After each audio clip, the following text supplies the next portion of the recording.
The Nereus Research Station is a secret undersea research facility that was built 9 years ago. It's owned and run by the US Navy and located in the western Pacific Ocean. More specifically, it's thousands of feet below the surface, on the edge of an ocean trench that plummets to 32,000 feet at its deepest point. Supposedly, the purpose of the Nereus is to study microbial life forms and the effects of ocean acidification on them. Although I never believed that explanation. There's far too much secrecy surrounding it for that to be the case. How do I know all of this? Because I was on my way there. As our deep-sea submersible descended past the twilight zone, the first seed of doubt took hold and began to sprout. Back in my too big, too empty house in Boston, I had been sure that this is what I needed. Complete isolation from the rest of the world. A place where I could grieve privately, away from the prying eyes of my friends and coworkers. And frankly, I hadn't even expected them to pick me. I had met all the basic requirements in the job posting. Experience working in remote environments with limited medical support. 3 years of emergency medicine practice. No disqualifying health conditions, and so on. But better, more qualified candidates must have applied. Now, it was finally hitting me that once I had arrived at the Nereus, I wouldn't be able to leave. Not until another doctor came to relieve me. Jack, the pilot of our submersible, must have seen the expression on my face. "Don't you worry," he said, not unkindly. "We'll be there soon enough." He had a shock of white hair and a face lined with wrinkles and crevices. He wasn't old. He was ancient. But his hands were steady enough in the controls, and I tried to muster up a smile for him. Closer to the surface, the water had been so uniformly blue that I couldn't tell that we were descending. Here in the abyssal zone, absolutely no sunlight penetrated the water. It occurred to me again what an inhospitable environment the ocean was for humans, and how little we actually knew about it. According to the National Oceanic Atmospheric Administration, more than 80% of our ocean remained unexplored. It was essentially an alien world within our own.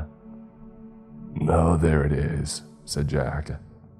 I followed the direction his gnarled finger pointed in, and caught my first glimpse of the Nereus. I knew all the basic facts about it. Of course, it was a 2-story structure roughly 8,000 square feet. The first floor consisted of a long tube divided into 3 main compartments, each sectioned off from the other via sliding doors.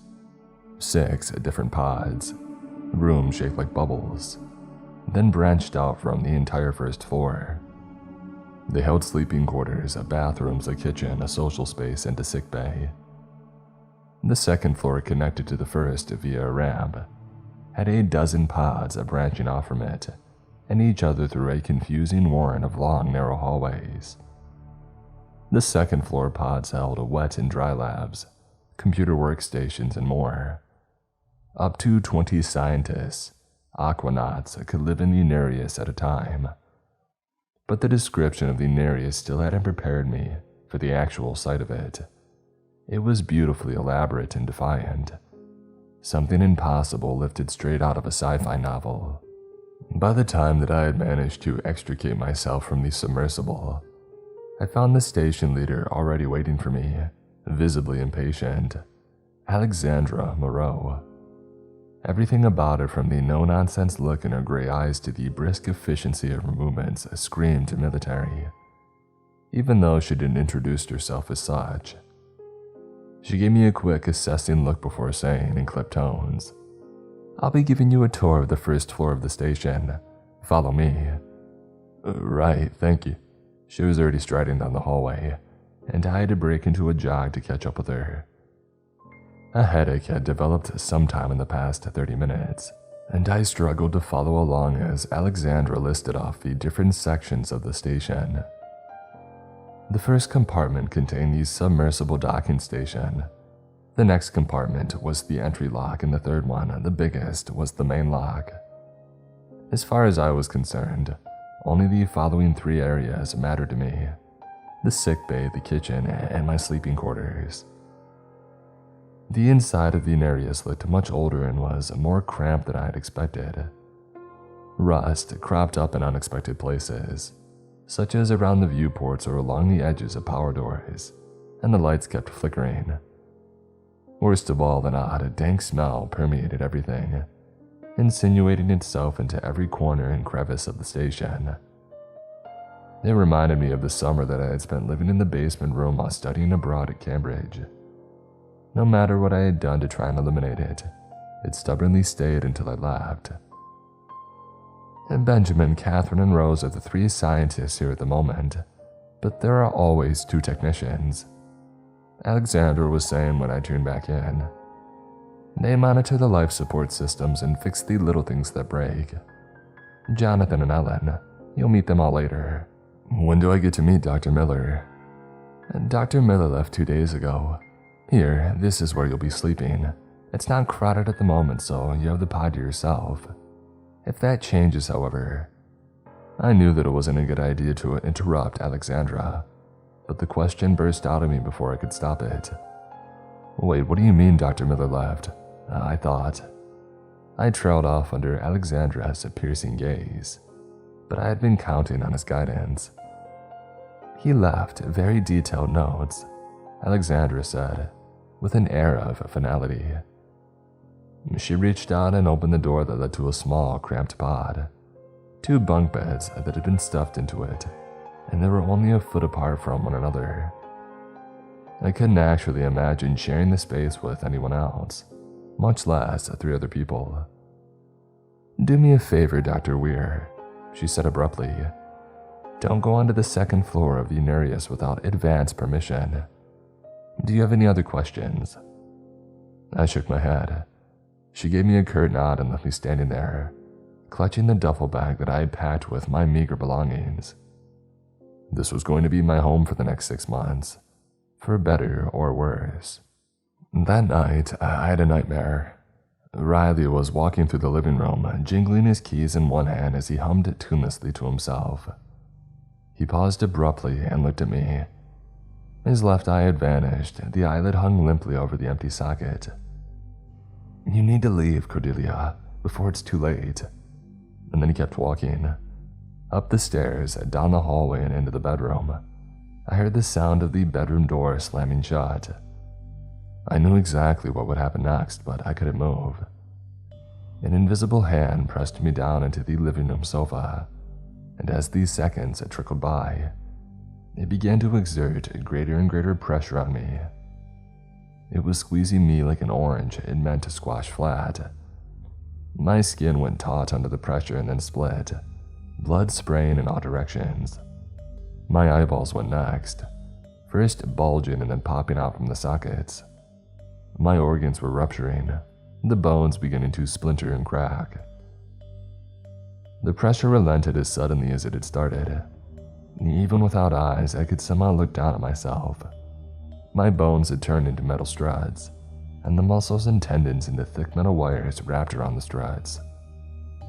As I watched, flowers of rust bloomed along my body, huge orange-red petals unfolding over me. I tried to cry out for Riley. My jaw creaked open soundlessly and the bottom half of it fell away with a loud screech, tumbling to the ground. It looked like a part of a steel-jawed trap. I woke up with a gasp. The nightmare had been so real that I couldn't help checking myself for injury, frantically patting my face. Reason gradually reasserted itself. I was on the Nereus, lying in the bottom bunk bed. I was here to replace Dr. Miller, and I would stay here for the next 6 months, and my husband had been dead for almost 12 months. I laid back down, shivering as the sweat cooled on my body. For the first time since I had learned that I would be staying on the Nereus, I allowed myself to think of Riley, how he used to laugh with one hand placed against his chest as though to contain his laughter, the way that his eyes would light up whenever he talked about fishing or bird watching. I used to joke that he was only interested in hobbies meant for old men. I even missed the little things that had annoyed me about him, like the fact that I'd always had to say his name 3 or 4 times to get his attention. Cordelia. The voice came out sighing out of the darkness, and fear leapt through me, hot and coppery, because that was Riley's voice, strangely garbled, as though he spoke through a mouthful of blood or water, but I would have known his voice anywhere. And that meant that I was having a nightmare, an extremely vivid and realistic nightmare. Never mind that I felt wide awake. My eyes strained to make out his face in the darkness. Nothing, except I thought I could see a slumped shape sitting on the bunk bed opposite of mine, only a foot or so away. If I reached out, I was certain that I could touch it. Do it then, my mind screamed at me. Do it and you'll see that there's not actually anything there. But I was too terrified to move. And what if there was something there after all? What then? He spoke again, flat and dispassionate. You need to leave, Cordelia, before it's too late. And then silence. The next morning, with all the bright, fluorescent lights on overhead, it was remarkably easy to convince myself that I had simply dreamed up the sound of Riley's voice. Of course, my dead husband hadn't appeared in the middle of the night to warn me about staying in the Nereus. The idea was laughable in the extreme. I told myself this and carefully didn't look too closely at the bunk bed. The blanket did seem a little crumpled, as though someone had been sitting on it, but I might have actually done that last night. As I walked around the Nereus, headed towards where I thought the kitchen was, I marveled again at how normal everything seemed. Aside from the lattices of rust and the occasional viewpoint that showed me the same unrelenting darkness, I almost could have believed that I was back at the surface. Riley would have loved the fact that I was working here, but the thought had barely flitted across my mind before I pushed it away. The kitchen ended up only being 2 pots down from my sleeping quarters. Like everything else in the Nereus, it was cramped and crowded. Although in this case it was cramped and near to bursting with enough food to feed a small army. There was a microwave oven, a tiny sink, and a kitchen table. That was really just a square-shaped piece of metal next to the sink. Directly opposite the sink was a vast wall of panels filled with various dials and other equipment, possibly meant for communications. I knew that the Nereus was connected to another underwater habitat called the Proteus, high above us and closer to the surface. They'll provide us with life support, fresh water, and breathing air. A woman in her early 30s leaned against the kitchen counter, rummaging through one of the cabinets. She looked up as I approached her. "Oh, hey, you must be our new doctor, Cordelia. I'm Katie. How are you doing? Are you settling in?" She had a spray of freckles across her nose and a bubbly manner that instantly put me at ease. I smiled back at her. "I'm doing well, thanks. I mean, I'm still a little shell-shocked by everything here. I know the feeling. When I first got here, I was so nervous that I almost threw up. It gets to you, you know, how far we are from everything and everyone else. But this is the opportunity of a lifetime." She handed me a bag of freeze-dried breakfast scramble. "Here you are." Before I could thank her, Katie suddenly tilted her head to one side, frowning. "Hey, do you hear that?" "Hear what?" All I heard was the occasional creaks that the Nereus made. Katie still stood stock still, her eyes wide and unblinking, her mouth slightly open as though she had frozen in mid-sentence.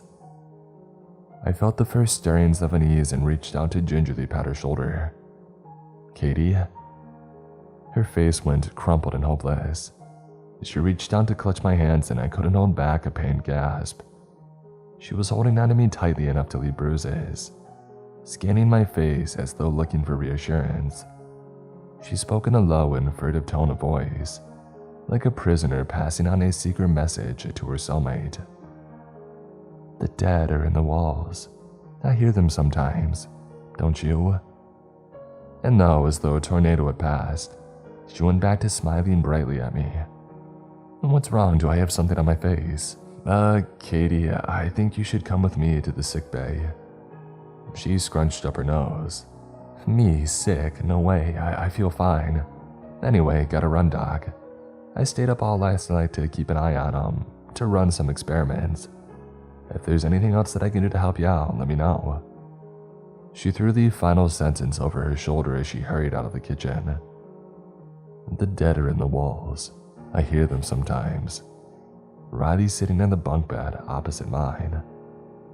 No, that had to have just been a nightmare caused by the stress of settling into an unfamiliar environment, plus starting a new job. Katie couldn't avoid me forever. The station was too small for that. I made my way to the sickbay, unappetizing breakfast scramble in hand. I hadn't been sure what to expect, but the sickbay was incredibly spacious. One corner of it was clearly meant to be my office. A metal bookcase next to my desk held an extensive array of medical texts, my own personal library. The rest of the room held an exam bed and a range of medical and dental equipment. There was a portable x-ray machine, an EKG monitor, and even facilities for me to take a blood or urine analysis. I sat down behind the desk and opened the manila folder lying on it.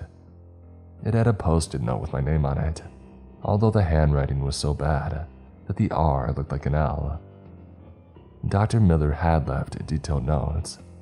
It looked as though he spent most of his time on the station taking care of rashes, sprains and colds, and dental issues, all things that I felt confident about handling. As I flipped through the station personnel's medical files, I noticed that Katie had started taking sleeping pills a few weeks ago. It would be good to get her back in for a basic checkup. I strike that. It would be good to get everyone in for basic checkups. I want to establish my own impressions about their baseline health. Movement out of the corner of my eye made me startled and drop the medical files. I whirled around, but all I saw was a giant rust stain on the wall next to me. I propped my chin on my hands as I studied these swoops and swirls of rust. It must have been a trick of the light, or the flickering shadows, but it almost seemed as though wavy fingers of rust were creeping down the door, spreading across it. A guttural scream brought me back to myself. I sprinted out of the sickbay, but I couldn't tell where the scream had come from. The air inside the area seemed oddly heavy and still, like the air inside of a mausoleum that hadn't been disturbed for decades. I shook my head, annoyed with myself. Stop that, Cordelia, get a grip. Another wordless scream rang through the air, and this time I managed to pinpoint it to the entry lock. I ran towards it, my heart thundering so hard that I half expected it to rip itself loose from my chest. Halfway there, my feet went out from under me. I barely managed to catch myself on my palms, pain throbbing along them. I had slipped on blood, a lot of it. I scrambled back up and followed the thick trail of blood towards the pod that had been designated as our social space. It was nearly as large as the sickbay, and contained 2 worn couches that faced one another. A long wooden table had been set up between them. The walls practically burst with the spectrum of different colors. People had put up posters, photographs, artwork, and every other possible kind of wall decor. The effect was overwhelming, but that wasn't what drew my attention. Katie stood facing the wall. She had a bloody scalpel in hand. She stood next to a body, a man's unmoving, lifeless body. He was stocky and short and wore a simple black t-shirt and khaki shorts. I couldn't tell much else about his appearance because Katie had cut off his face. It hung down to his neck in a loose flap of skin. The muscles in his face glistened wetly, and his teeth were bared in an eternal rictus of agony. They looked impossibly white against all that blood. When I stepped closer, I noticed the series of red mouths scattered across his chest and stomach. Stab wounds. Katie rocked back and forth on her heels, mumbling incoherently to herself and slamming her head painfully against the wall of the compartment.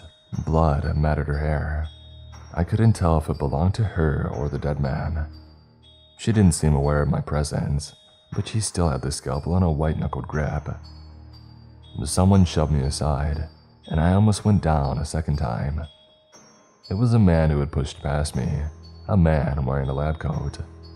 He was fair-haired and pale, and everything about him seemed flimsy and insubstantial, as though a stiff breeze might knock him over at any second. But he went straight towards Katie without hesitating. "Katie, put the scalpel down, please." She went still. Slowly, she had turned around to face us. She had gouged out both of her eyes. Red trickled down from the empty sockets and formed a grisly bib on her MIT hoodie. There was also a white jelly-like substance smeared across her cheeks, the remains of her eyeballs. I edged closer to her. She had driven the scalpel through the bone and into her brain. She wouldn't bleed out from this. If we could get the scalpel away before she did any more damage to herself. Katie uttered a broken, distracted laugh. "I'm sorry, Ben, I'm so sorry." "It's alright, it's gonna be okay. Everything's going to be okay. Just let go of the scalpel." Ben took another step closer to her. "No, it's not. The doorway is open, it's wide open, and I don't know how to close it." In one swift motion, Katie dragged the scalpel across herself. Bright red spurted out from the wound in rapid pulses, spraying across the ceiling. I distantly noted Ben's scream of horror as I ran past him. The front of my mind was occupied with calculating Katie's odds of survival. Her left cardioid artery was most likely transected, and at this rate she would die in a couple of minutes. I slid down next to her and put pressure on the wound. I needed to clamp the blood vessel off. I ripped off the hem of my shirt and dug the strip of cloth through the wound to grip the artery between my fingers, pinching it tight. But it was no use. My fingers slipped and the blood pulsed right past them, making me squint against the spray. She was going into a hemorrhage shock, her skin turning clammy and cold even though her heart rate was rapidly increasing. The Nereus didn't have any facilities for surgery, and there was no way for us to evacuate her to a hospital in time. She was going to die. "It's going to be okay, Katie," I said, speaking as calmly as I could. I even stroked her hair, though I doubted she could feel it anymore. "You're going to be all right." And Katie made a gurgling noise in her throat. She could have been trying to speak maybe, but the sounds coming from her were slurred and unintelligible. She turned her head slightly, those empty sockets glaring straight at me, and it felt somehow as though she saw me. Even without her eyes, she saw me. Horror twisted through me, a sharp hook that threatened to unzip my guts. Part of me wanted to get up and run, to leave her lying on the floor. But this time when Katie spoke again, I understood her. "It's here. It's already here and it's inside." She shuddered all over and stiffened. Then she went limp, her jaw falling open. She was gone. I sat back on my heels, arming the sweat off my forehead, and I looked around. The nameless dead man was still lying on the floor, while Ben had slumped down, his head hanging down and his legs splayed out in front of himself. He didn't speak or move. Alexandra stood a few feet behind us. She took in the scene expressionlessly, and then glanced at me in a wordless demand. "She's dead." And then, because I couldn't hold the question in any longer, I added, "What did she mean by the doorway is open?" Alexandra had refused to tell me anything last night. Instead, she had sent us all back to our separate sleeping quarters with strict orders to stay silent about what had happened, while she consulted Mission Control. They would decide whether to send another submersible to shuttle us from the Nereus and back onto dry land. Exhaustion dragged at my limbs as I went through my morning routine. I had spent the night tossing and turning, Katie's words a drumbeat in my head. "The doorway is open and I don't know how to close it." Despite how often I would turn them over in my mind, I still didn't know what she had meant. And every time I did close my eyes, guilt gnawed on my stomach with sharp, cannibal teeth. I should have insisted that Katie accompany me to the sickbay. Maybe if I had done that, she would still be alive right now. A furtive knock on the door interrupted my thoughts and I frowned, striding over to it. A woman stood on the other side. She had short, spiky purple hair and a huge tattoo of a sparrow on her right forearm. "I'm Rose, can I come inside?" She kept glancing around nervously, as though afraid that someone might spot her here with me. I hesitated, memories of last night flooding me. I had witnessed an unprompted murder only hours before. Why would I let a complete stranger enter my room? As though reading my mind, Rose added, "I came to you because I heard you were there when Katie died. If you tell me what she said to you, I'll tell you the real reason that we're all here. How about it? Quid pro quo." Alexandra had made it clear that everyone in the Nereus operated on a need-to-know basis. I didn't need to know what the scientists were studying, so I didn't. She didn't think that anyone else needed to know what Katie's last words had been either, and she had been livid if she found out Rose had asked me. But I couldn't deny that I did badly want to know what Katie had meant, especially since I was stuck here for the next 6 months. Hold on, I told Rose. I shut the door and started digging through my duffel bag. It didn't take long to unearth my keychain. I had a range of Swiss Army knives on the other end of it. They looked ridiculously tiny and flimsy, but any kind of weapon was better than none. I slipped it into my pocket and opened the door again. Rose bolted into my room. "Hey, thanks. If Alexandra knew that I was here, she would string me up fast and then you can say non-disclosure agreement. You're probably wondering why I'm asking you instead of Ben. Well, he won't talk to me. I think he blames me for all of this. And I heard that John..." She faltered, swallowing hard. "Oh, John is dead. So please tell me, what did Katie say to you?" "Oh, well, she said the doorway's open, and I don't know how to close it. It's inside." "What did she mean by that?" Crap. Rose ran her hands through her hair until it stood up in all directions, and started pacing up and down the narrow aisle between the 2 sets of bunk beds. "I knew it was a bad idea to come back here." I snagged her arm as she tried to move past me. "Hey, what did Katie mean?" Rose stayed silent for a moment. Finally, she murmured, "It's easier if I show you. Follow me." When I didn't move, she rolled her eyes at me. "I promise I'm not going to go all American Psycho on you, okay? If you want to know what's going on, then follow me." I slipped one hand into my jacket pocket, squeezing the cold, reassuring metal of the keychain, and I nodded at her. She didn't waste any time. She led me straight through the main lock and up the ramp, into a confusing labyrinth of hallways. In theory, the Nereus was modular, which meant that it could be taken apart and then reassembled with upgraded tech. In practice, that had apparently been too costly or too time-consuming, because they had just added on more and more sections to it, without taking anything out. The hallways looped around each other, intersected at random intervals, and occasionally doubled back. I quickly became lost as we took one dizzying turn after the other, but Rose never faltered. And we ended up in front of a pod that I had never seen before. Rose stopped with her arms crossed. "It goes without saying that you can't tell anyone else about this. Well, they wouldn't believe you anyway. I can hardly believe it myself, and I'm the one who found it." She smiled humorously and waited for my nod before sliding the door open. The inside of the pod resembled an office cubicle. A long, narrow desk bordered every side, and huge stacks of paper had been scattered on it. The space was so cramped that only one person could sit down in the office chair, while the walls bristled with computer monitors, although all of them were dark except for 2. One of them showed a graph of some sort that I didn't understand, and the other seemed to be a live feed of something underwater. Rose jerked her head impatiently and went inside. "That's what we're studying," she said, her voice low and hushed as she pointed at the left-hand computer monitor. "We found it at the bottom of the ocean, in the deepest point of the trench.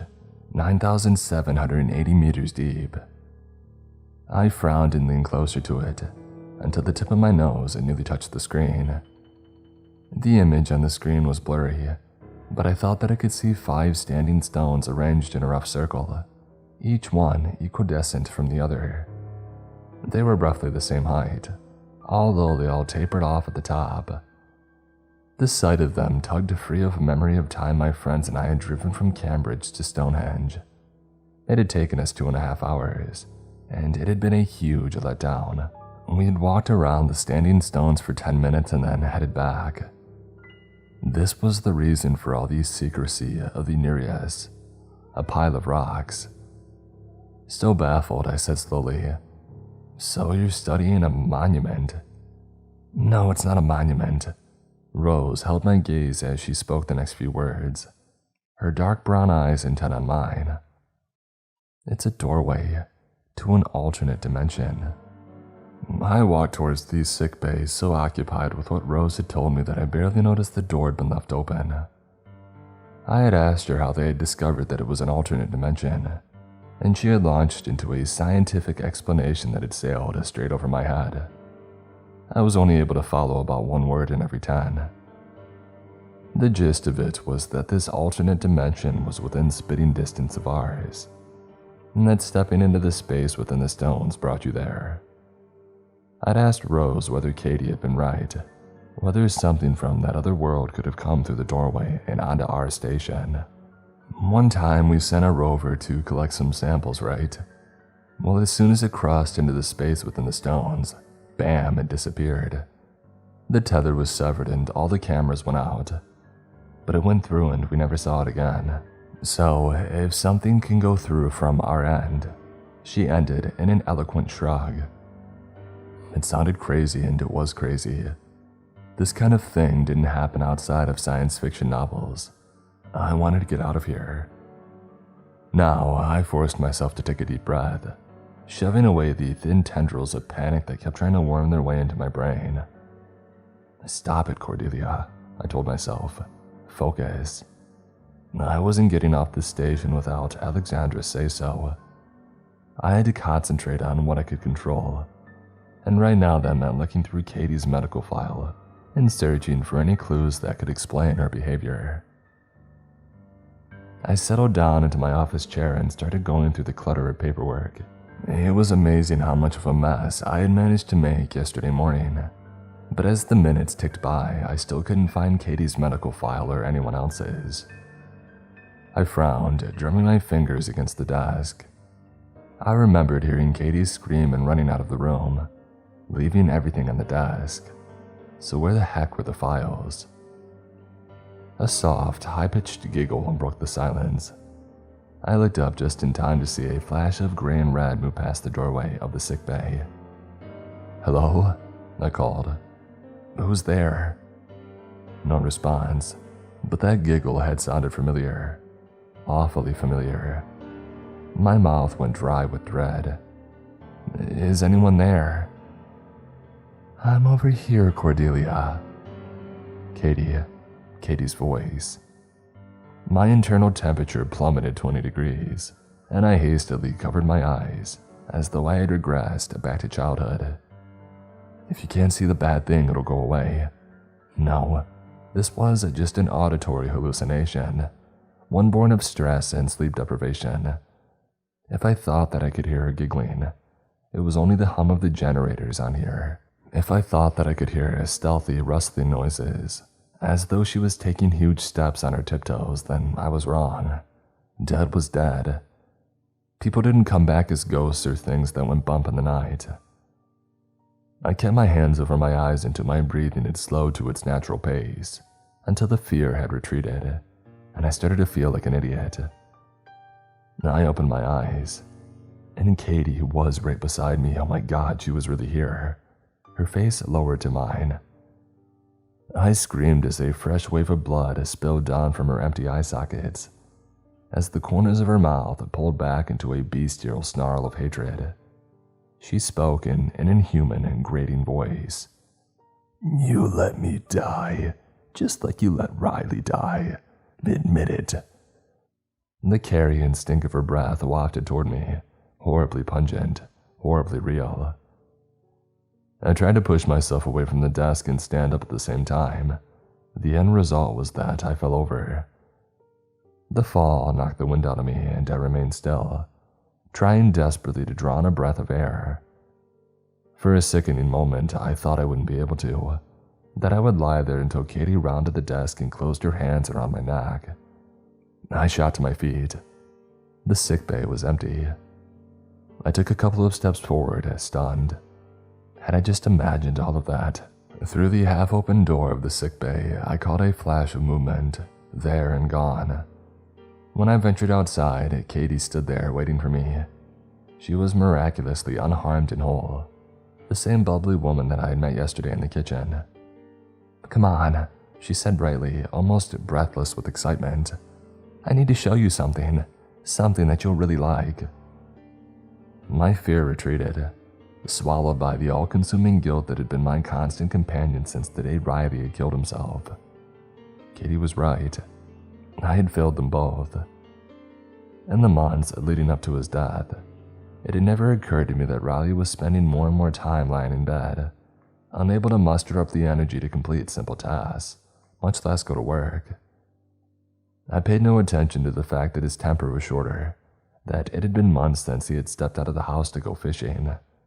No, I was wrapped up in my own tedious BS, and I didn't realize that Riley was drowning, not waving, until it was too late to matter anymore.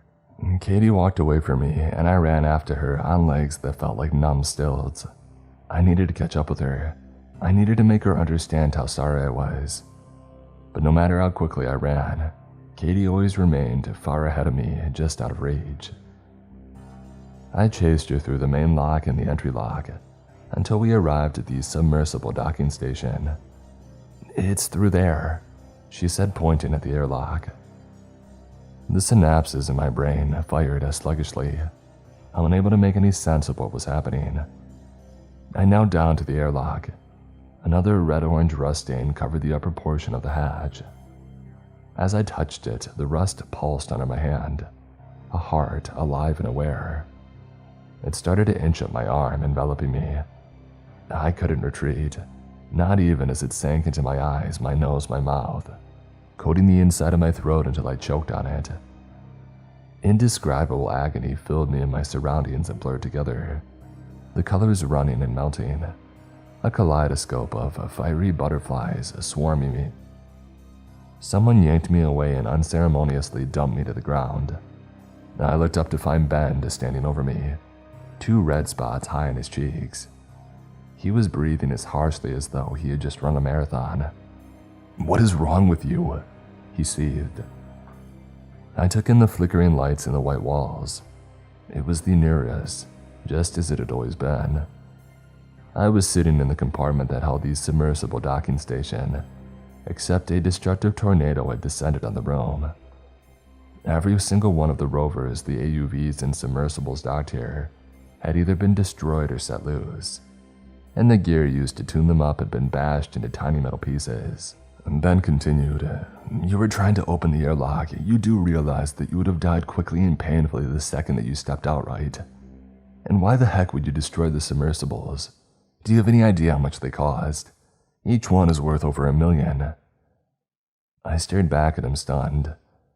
In the month leading up to my stay at the Nereus, I had once looked up what would happen to a human being if they stepped into the depths of the ocean without any protective gear on. Severe hypothermia, inability to breathe, but worse than that. The pressure of the ocean would push in their body and cause any space filled with air to collapse, including their lungs. And even if they could get air somehow, they would undergo nitrogen narcosis and suffocate from the inside out. If what Ben said was true, then he had just saved my life. Terror crept over me like a shroud and I scrambled up, my clothes drenched with sweat and sticking to me. I didn't do anything to the submersibles. A horrible thought struck me. Wait, Rose told me about the doorway. Is it possible that whatever came through the doorway can make us see things, do things?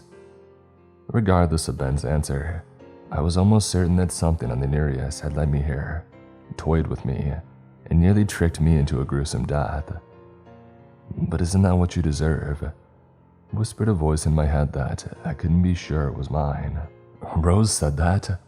He scrubbed at his face with a hand. I shouldn't even be telling you this, but we don't know that anything's gone through the doorway at all. Well, Katie thought so. That's what she told me before she died. It's inside. Well, Katie wasn't in her right mind. She kept going on and on about how 2 of the stones were broken, how they would go missing every time she looked away from the monitor. She spent all her spare time there. We should have known that she needed to get back to the surface. I should have known. Before I could respond, a siren began to ring throughout the Nereus. A loud, mournful wail that drilled straight into my eardrums and set my teeth on edge. It was the sound of plague, death, misery. What's wrong? What does it mean? Our primary systems have gone offline. We must have shifted to our secondary systems. But that makes no sense. The Proteus should have. He broke into a run, and I followed close on his heels, praying that the siren was a false alarm. It already felt as though I had been trapped in the Nereus for 3 years instead of 3 days. How long will the secondary systems provide us with power? We'll have at least 24 hours of power, high pressure and oxygen and carbon dioxide removal, but we need to get in contact with mission control immediately. Without warning, the siren stopped, leaving blessed silence in its wake. But before I could huff out a sigh of relief, the lights turned off as well. I stopped in my tracks, nearly avoiding colliding with Ben. The darkness was absolute. There was a loud metallic clatter as he knocked something over. The lights should be back on in a few minutes. He sounded as if he was trying to convince himself more than me.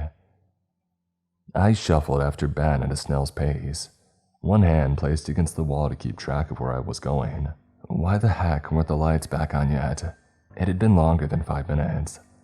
I reminded myself not to panic even if Mission Control didn't realize something had gone wrong. Proteus would. In fact, they'd probably send a submersible to collect us later today. In only a few hours we would be out of here and I would never come back again. Right on cue, the lights flickered back on. Ben hurried through the entry lock and came to a sudden halt. I did collide with him this time, sending him staggering forward a step. Written beside the kitchen pot in huge, scraggly letters that trailed off at the bottom, as though the writer had been struggling to keep their hands steady, was the following message. In the walls, I see you. Leave me alone. Is that blood? Ben said, sounding revolted, but we both knew the answer. The dark red words screamed at me accusingly. Unable to help myself, I glanced over my shoulder as we made our way to the kitchen pod. The back of my neck tingled with the unmistakable sense that someone was watching us from these shadowy hallways. As Ben opened the door, he said, "The comm," and then I lost the rest of it as someone knocked me over. They shoved me hard enough that the kitchen counter dug into my stomach with bruising force, and my head had slammed against the wall. Bright stars filled my vision and I cried out. Freezing cold hands closed around my throat. I clawed at them, but their fingers were like iron bars, relentlessly squeezing tighter and tighter. The keychain, get the keychain knife. I fumbled for it and dropped it, and gray wings unfolded over my vision. Ellen, stop, I heard Ben yell. Suddenly, the immense weight against my back had disappeared. I spun around, one hand to my bruised throat as I gasped in one breath of air after another. Ben had pulled Ellen off of me. She attacked him with her hands curled into claws and a mindless whine trapped in the back of her throat. When he caught her wrist, she simply surged forward, snapping at him like a feral animal. She was only half his size, but Ben fell back under the onslaught. I reached for the closest object at hand, a long metal cylinder, and staggered towards them. Incredibly, Ellen was breaking free of Ben's hold. She went for his eyes and he managed to turn his head so that her nails raked down the side of his neck instead. As I approached them, Ben's eyes flickered towards me, and Ellen began to turn but not quick enough. I brought the cylinder down hard, and she crumpled to the ground. I checked Ellen's breathing and pulse. She moaned, already stirring. I hadn't knocked her out, just stunned her. I gently rolled her onto her back and looked around for something to restrain her with. But that was when I saw Rose, sitting cross-legged under the sink. It struck me as an odd place to sit, but I spared it only a passing thought. All my concentration was focused on her because I swallowed hard. Because she had disemboweled herself with one of the knives. Behind me, Ben vomited into the trash can. I walked towards her, my hands held up an implicating gesture. The immediate risk was whether Rose had damaged any vascular structures. If she had ruptured her liver, she would be out in about 10 or 20 minutes. I had to stabilize Rose until we could get her to a surgeon. "Rose, can you please put down the knife?" I asked, trying to make eye contact and look at the knife at the same time. I expected her to ignore me, but she slowly turned to me. "What's going on?" I sank down on my heels, careful to telegraph my every movement ahead of time. "Rose, you need to trust me, okay? I want you to hand me the knife." She blinked at me and obediently held out the knife. But before I could take it, she clamped her other hand over mine with surprising strength. I winced, fighting the urge to back away. If I looked away now, if I showed any sign of fear, I had no doubt that she would stab me. She said urgently, "Oh, Katie showed me. It's inside us already and we can't leave. It won't let us. It made me do this to myself." Her voice was growing louder and frantic. "No, we will leave. It's gonna be alright, I promise." I waited for her to say more, but she released me and slumped back. She had passed out. "Ben, can you help me pull her out?" I needed to determine exactly why she had passed out and if she was bleeding from anywhere else. But Ben didn't move. He was staring at the communications panels, his mouth pressed down into a thin, flat line. For the first time, I noticed that they were a smoking, sparkling ruin. Most of the dials had been twisted off, while the center of all the panels had been gouged open. The wires torn out and left in a tangled mess on the floor. "She's destroyed our communications," he said, sounding dazed. "We don't have any other way to get in contact with Mission Control. We're completely cut off from the outside world. And without any functioning submersibles, there's no way that we can leave the Nereus within the next 24 hours. It must have been past midnight, but I was still wide awake, slumped against the door of the sick bay. We had approximately 12 hours left before the Nereus' secondary systems failed. Ben had left to find Alexandra. Meanwhile, Ellen had escaped from the kitchen floor, while our attention was focused on transporting Rose to the sick bay. Rose's vital signs were stable, her breathing regular, and I had determined to the best of my ability that she hadn't done any additional damage to herself other than the evisceration. In the meantime, I had wrapped her intestine with cling wrap and sedated her with ketamine, but that was just a stopgap. We still needed to get Rose out of here and to a surgeon. Alexandra marched down the hallway, Ben trailing behind her, and I straightened up from the sickbay door. At first, I was relieved to see her, but as she approached us, I noticed the faint, vertical red lines down her face, as though she had been clawing at her own eyes. She raised an eyebrow at my scrutiny. "Is there a problem, Dr. Weir?" I gave myself a mental shake. "We need to evacuate Rose immediately. She's not going to make it for much longer. Is there any other way that we can communicate with Mission Control or the Proteus? I mean, won't they notice when we stop replying to their messages?" The standard protocol is to wait 48 hours for a response before sending a submersible, Ben said impatiently. "By then it'll be too late for us, and since you destroyed all of our submersibles." I glared at him, momentarily speechless. I didn't destroy them, but was that true? I racked my brains, thinking back to when I had first stepped into the docking station. These submersibles had been intact then. After that, though, I had hallucinated the rust coming to life, and I opened my eyes to find everything irreparably broken. Alexandra replied, "It doesn't matter who destroyed what. Either way, they're gone. Is there any other way off this station?" Ben paused. With obvious reluctance, he said, Well, there's the ADS at 2001, but they haven't been thoroughly tested at this depth. And the Proteus is 2,000 meters above us. There's not even a guarantee that we would make it. He saw my look of confusion and added, atmospheric diving suits. They have self-contained life support systems and thrusters. Perfect, Alexandra said crisply. She drew her gun and shot Ben. I screamed as he fell over, clutching at his shoulder. Alexandra stepped forward to shoot him again, and I rushed her, shoving her arm aside. The bullet went over Ben's head, but she slammed the butt of the gun into my jaw. I fell back, stunned. What the heck is wrong with you? I shouted, unable to even hear my own voice. The sound of the gun going off had temporarily deafened me. But as soon as I asked the question, I realized that I already knew the answer. You've been affected by something from that other world. Whatever's on the station with us. She shook her head. No, Dr. Weir. My orders from Mission Control were clear.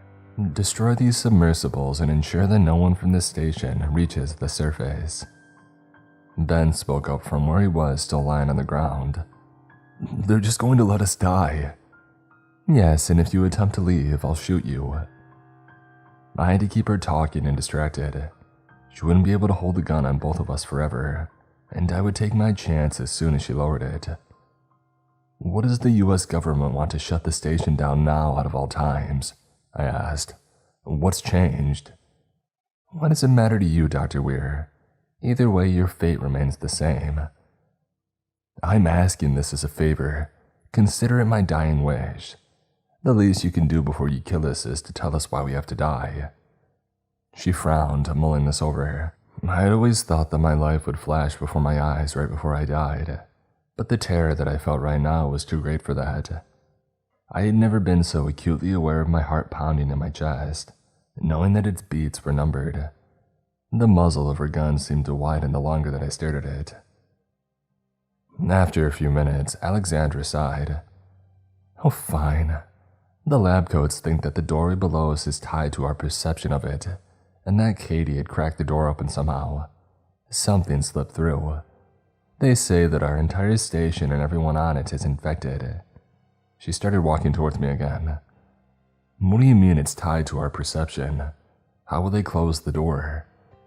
A passing thought struck me, something that Ben had said about Katie, but it vanished before I could catch a hold of it. Alexandra shrugged and aimed the gun at me. I closed my eyes and immediately opened them as a mindless scream rang through the air.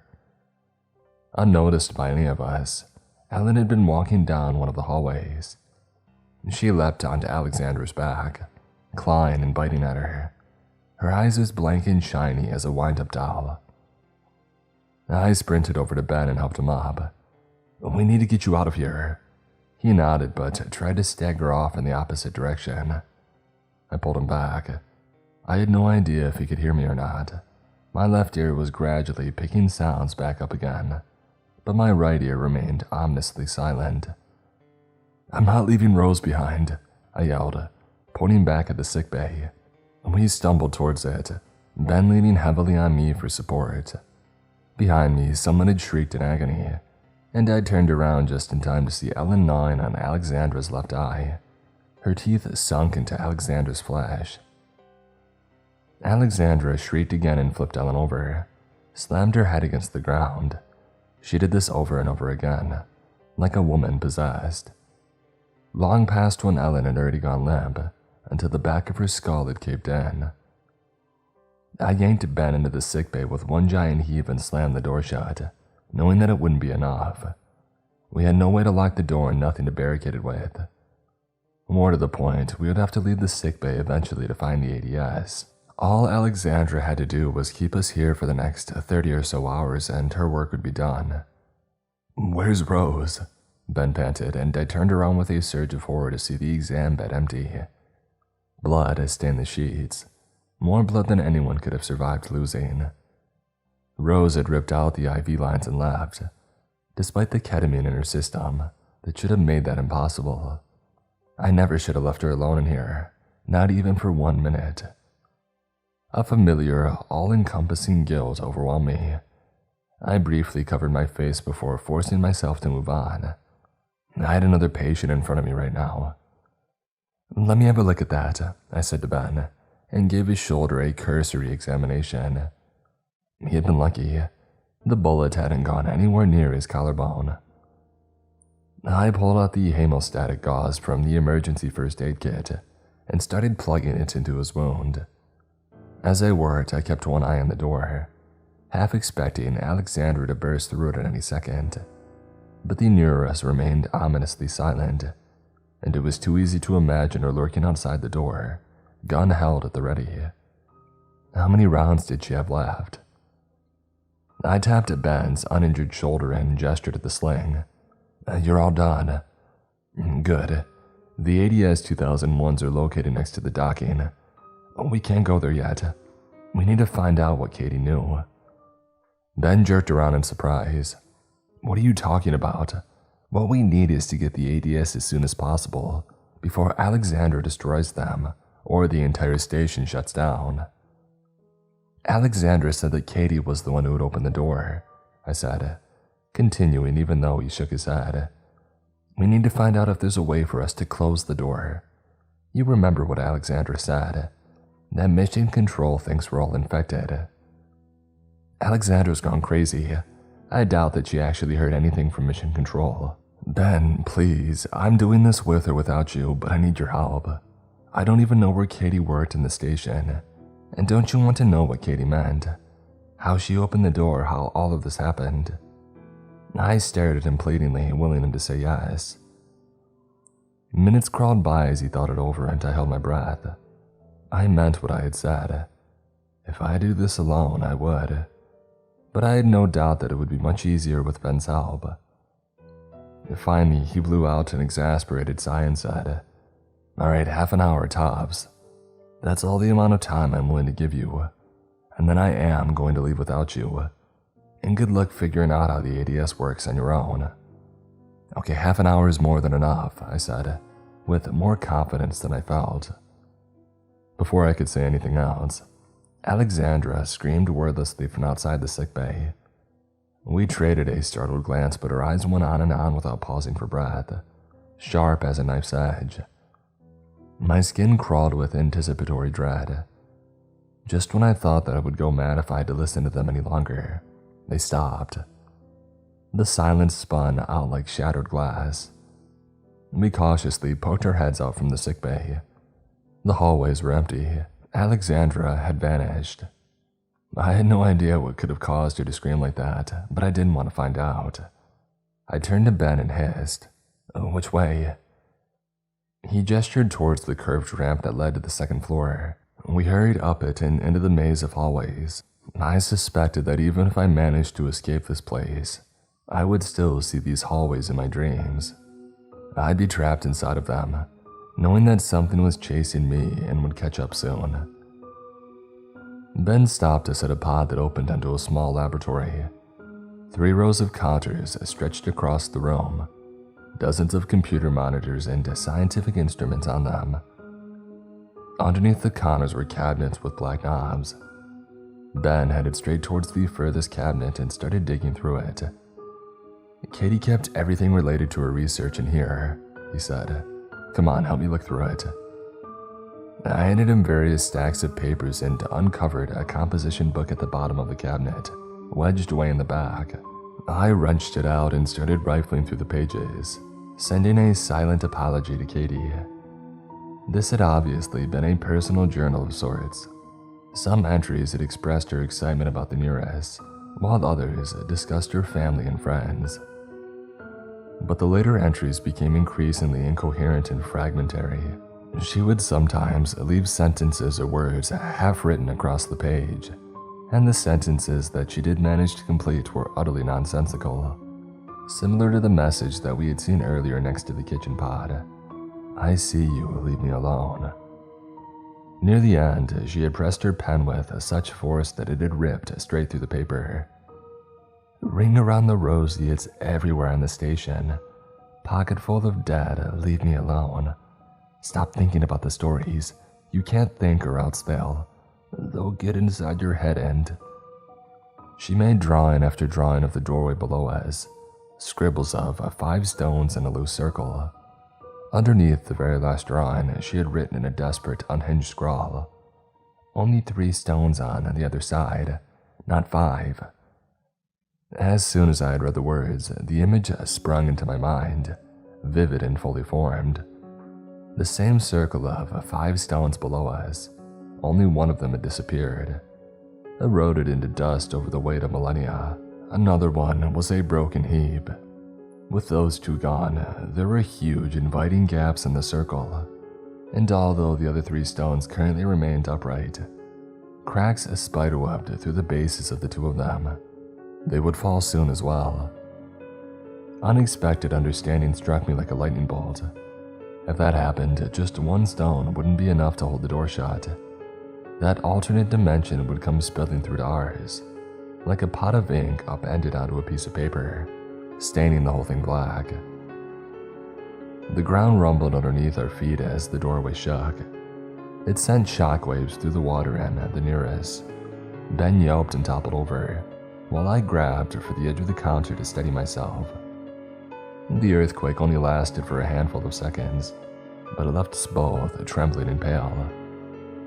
"She was studying the samples," Ben gasped out. "They always told us that the rover disappeared and never came back, but samples of what?" "Samples taken from the other dimension. It says so in her lab reports.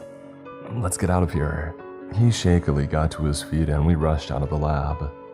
It was utterly insane, something that I had no idea how to express to Ben, but I knew, on a bone-deep level that defied rational explanation, that my split-second mental image of the doorway, as 3 stones instead of 5 had caused the earthquake, that I had somehow shaken the stability of the doorway.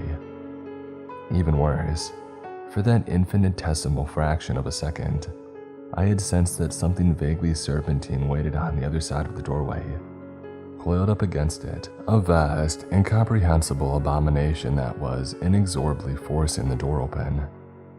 An ear-splitting siren blared throughout the station, the same one that we had heard yesterday. The lights flickered and began to shut off in the pods one by one. "What the heck's happening?" I yelled to Bed. "Alexandra, she must have done something to the secondary systems." We flew through the hallways. A stitch burned in my side and my throat still hurt from Ellen's attack. I wanted more than anything to sit down, but that wasn't going to happen anytime soon. Not if I wanted to stay alive. Every minute we took to navigate through another intersection of hallways seemed to last a year.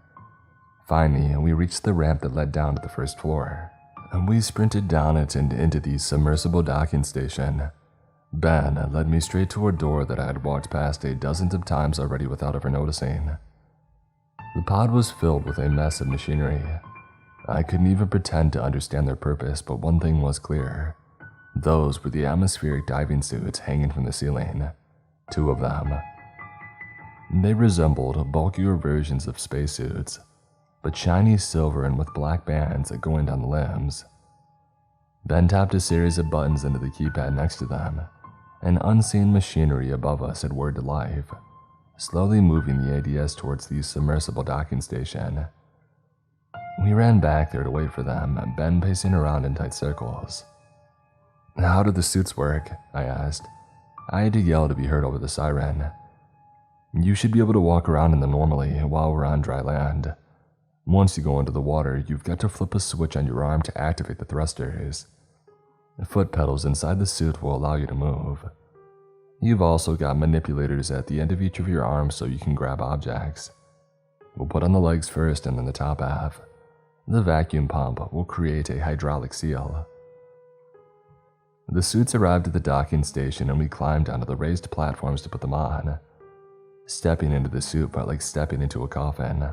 It was difficult to manipulate, and it didn't help that I barely knew how it worked.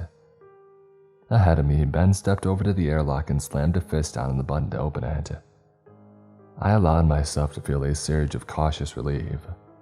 Against all odds, we were leaving the Nereus. "You can't leave." I turned around and screamed. The tottering figure that stood in the doorway of the pod only somewhat resembled the woman that Alexandra had been. At first glance, her body seemed to have turned into scraps of metal subsumed by rust. She turned a face towards me that was a glowing golden blur. As she walked towards us, a wave of rust raced out from her feet. This had to be what Alexandra had meant when she said that we were all infected, all of us. It couldn't be rust. It wasn't. Ordinary rust didn't writhe like that, alive and aware, constantly swirling together to form patterns before breaking apart. It didn't breathe.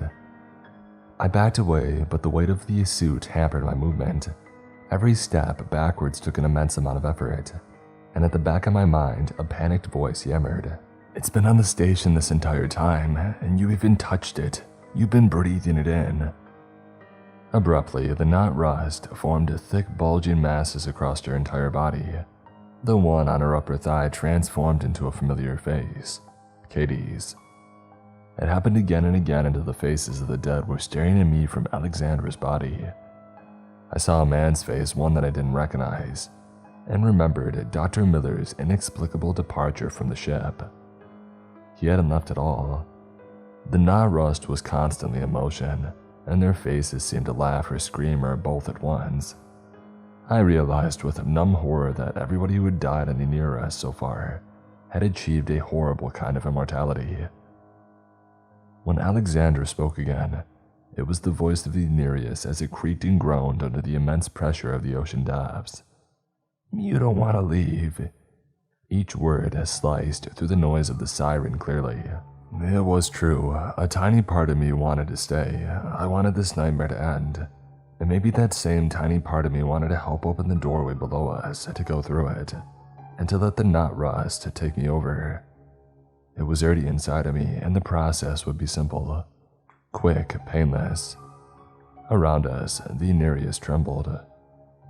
It was transforming where the knot rust touched it, turning into a structure made from alien flesh and bone.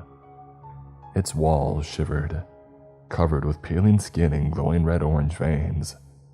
The ground squelched underneath me, soft and spongy. My feet stuck to it with every step. The entire station breathed and pulsed with unspeakable life. What ultimately cut through my longing was the memory of Alexandra's screams, how they had turned into horse barks near the end. It wouldn't be painless at all. I backed up until I was next to a stack of unopened crates, and Alexandra lurched towards me with a frightening burst of speed. She raised her arms to embrace me. Summoning every last scrap of strength, I grabbed onto the closest crate and swung it at her. She screamed in baffled rage, and I ran for the airlock, knowing that I was literally running for my life. Nothing could have prepared me for the fear that ate through me like acid, and the wild exhilaration that accompanied that fear, in defiance of all common sense. I had only given myself a few seconds head start, but it turned out a few seconds was all that I needed. Every muscle straining with effort, I threw myself into the airlock. Ben slammed the door shut, already keying in the sequence to open the second door that led out directly into the sea. We left the Nereus. And not a moment too soon. The lights from it shut off all at once, the ever-present hum of the generators dying into silence. I had one split second to revel in our freedom before I started to sink. The darkness around me was impenetrable. I thought of what waited below in the trench and screamed. LED lights blinded me, and the radio in my suit crackled to life. Ben said directly into my ear, "Use your foot pedals. Pushing down on your right toes will move you forward, and the heel will move you backwards. Pushing down on your left toes will move you down, while the heel moves you up." Right, I had foot pedals. I flipped the switch to activate the thrusters and pressed down on the left foot pedal gingerly. The ADS took me upwards at an odd angle, and I crashed into the side of the Nereus and rebounded. When I stopped pushing on the pedal, I immediately sank again. At least the suit was much easier to move in the water. How do you have lights? An unpleasant thought struck me. And how much oxygen do we have?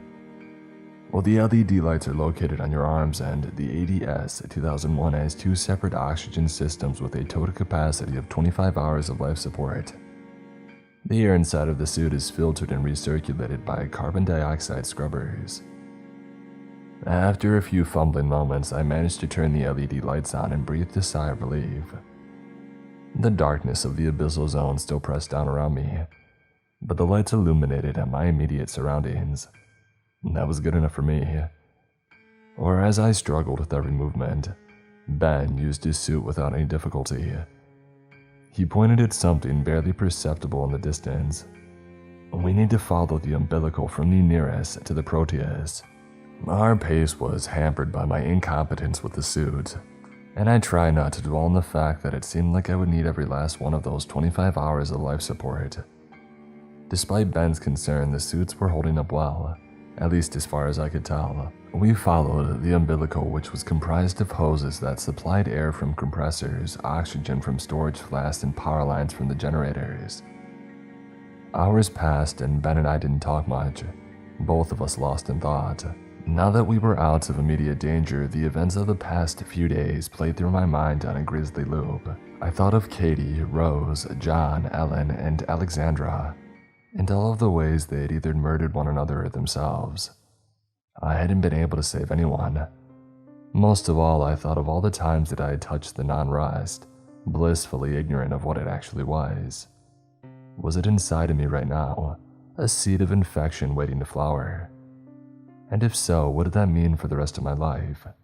Would the Navy quarantine us or leave us to die? I had been mindlessly following the umbilical, all my attention turned inward, so our arrival at Proteus caught me by complete surprise.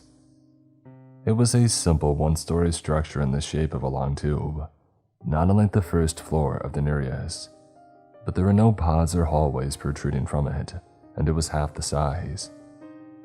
Light shone down on us cheerily, and I paused uncertain. Going inside the Proteus meant telling everyone what had happened on our station. It meant everyone scrutinizing my decisions and actions, and living with the consequences of them. Ben, however, didn't share my hesitation. He maneuvered himself up to the airlock and started punching in the sequence to open it. I stared at him amazed. How do you know the codes to open the Proteus's airlock? We might have been assigned to the nearest, but scientists often rotate between the two stations. My stint at the Proteus ended only a week ago. I'm surprised they didn't change the codes yet. A loud hiss sounded as the lights around the airlock blinked and the door opened. I clumsily followed Ben inside, surrealness descending over me. It didn't seem possible that we had left the Nereus and made it to the Proteus. They would be able to get into contact with Mission Control. They would have working submersibles. In less than a day, we would be getting the heck out of here. I took off the suit, sighing in relief as its heavy weight disappeared. I had definitely strained my back while running into the nearest airlock. Ben began to slide open the door that led to the main compartment of the Proteus. Why hasn't anybody greeted us yet? They should have noticed the airlock opening from the outside. Before I could think of an answer, the door slid open and provided one for us. Everyone on the Proteus was dead. Bodies were scattered throughout the main compartment. They had all died violently, either at their own hands or the hands of others. One woman had fashioned a new set of wires and clawed at her own eyes as she had died. Two others had apparently beaten each other to death, their faces so much like raw meat. A man had broken a glass beaker and jammed a bouquet of shards into his own throat. Even worse, the knot rust bloomed from every square inch of the station. It swirled and shifted as I looked at it, as protean as the sea. There was no escape from it. The hiss of a door sealing shut shook me out of my stupor. I turned around and saw Ben inside of the airlock. He didn't have his suit on. Horror threatened to drown me, and I tried to tug the door back open. "What are you doing?" I demanded, knocking on the door to get his attention. He turned towards me, face slack and eyes glazed, mumbling unintelligible words under his breath. I yanked at the door, pummeled it, not caring if I scraped my knuckles raw. "Get back here, Ben, right now." I couldn't lose him too. "There's no point, Cordelia. The doorway is opening, can't you see it?" He gave me a beatific smile. 3 stones and not 5. And once again, the image pierced my mind. One stone was already gone, the other lying in a broken heap.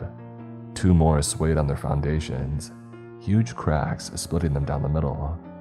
A smoldering orange-red light, the light from an insane alien sun, began to spill out from the space within the circle. It pulsed with avid green, twisting everything in its path. I fell to the ground, clutching my head uselessly as the Proteus shook. I tried to imagine 5 standing stones again, all 5 upright and whole as I had first seen them.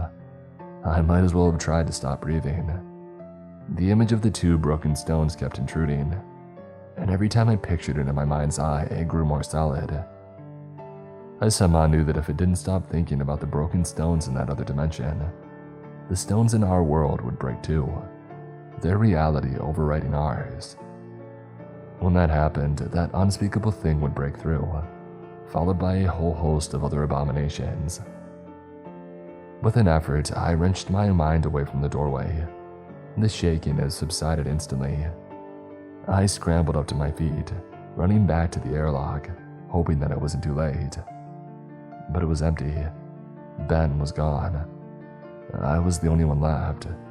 An interminable amount of time passed. When I had looked up, Riley was standing over me. His eyes were 2 bleeding holes and maggots wormed their way out from underneath his peeling fingernails. I didn't have the strength left to speak. He held out his hand to me in a wordless demand, and I took it. As he led me through the Proteus, I tried not to look at the bodies. Each one seemed to be glaring at me accusingly, their faces twisted in hatred. It didn't take us long to arrive at the sickbay. The scalpels gleamed under the fluorescent lights. "No," I told him, and I backed away, shaking my head. Riley said nothing. He simply held one up, waiting. The night that my husband left me, I was lying on our living room sofa watching an old TV show. I don't remember which one. I noticed Riley humming as he walked through the kitchen and up the stairs, and I heard the bedroom door slam shut. But it didn't occur to me to check on him. He seemed so much better lately, more like his old self, cracking jokes, leaving the house again. I eventually decided that I would go up and talk to him as soon as the next commercial break had started. But a few minutes later, a gunshot had echoed throughout our house. I raced up the stairs, taking them 2 at a time, my heart in my throat. The bedroom door was locked, and I had to call 911 to break down the door. By the time they had arrived, I already knew what we would find inside. The bullet had exited the back of Riley's head, and we found the drying remains of his brains splattered against the yellow wallpaper. I did that. I let him do it. I took the scalpel, its cold edge biting into my hand. This was a way out of the nightmare of the past few days, and more importantly, I deserved this. Riley nodded in agreement, his head moving jerkily. I raised the scalpel and set the tip against my abdomen.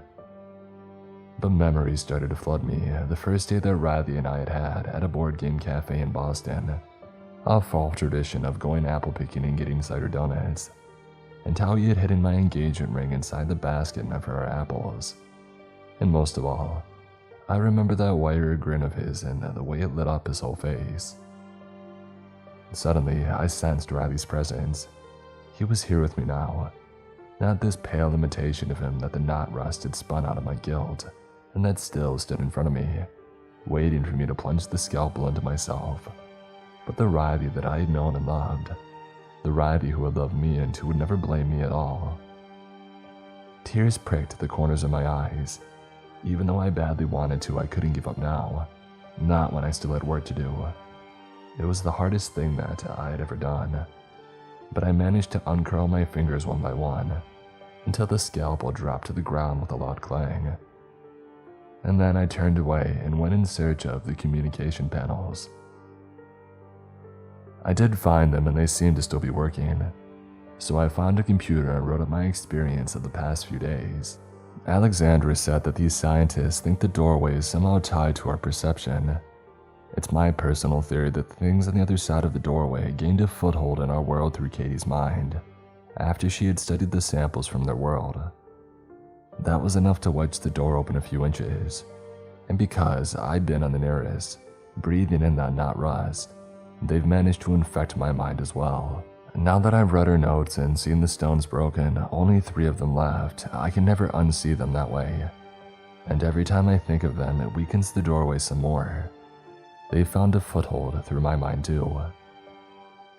If somebody is reading this right now, please imagine 5 standing stones at the bottom of the ocean.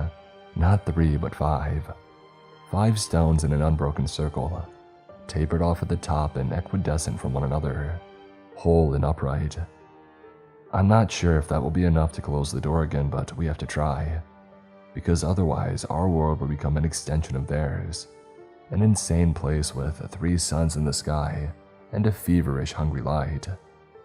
And the worst of it is that none of us will die. My ADS still has 22 hours of oxygen left. I could try to make it up to the surface, but my current plan is to find a way to destroy both the Proteus and the Nereus, and the not rust on both stations. I have to do it before the Navy decides to send anyone else down here who might become infected too. I've sent this message to everyone that I know, and now I'm posting this message to everywhere I can think of, in the hopes that it will reach as many people as possible. I don't think I'm going to make it back up. I'll see you soon, Riley. I love you.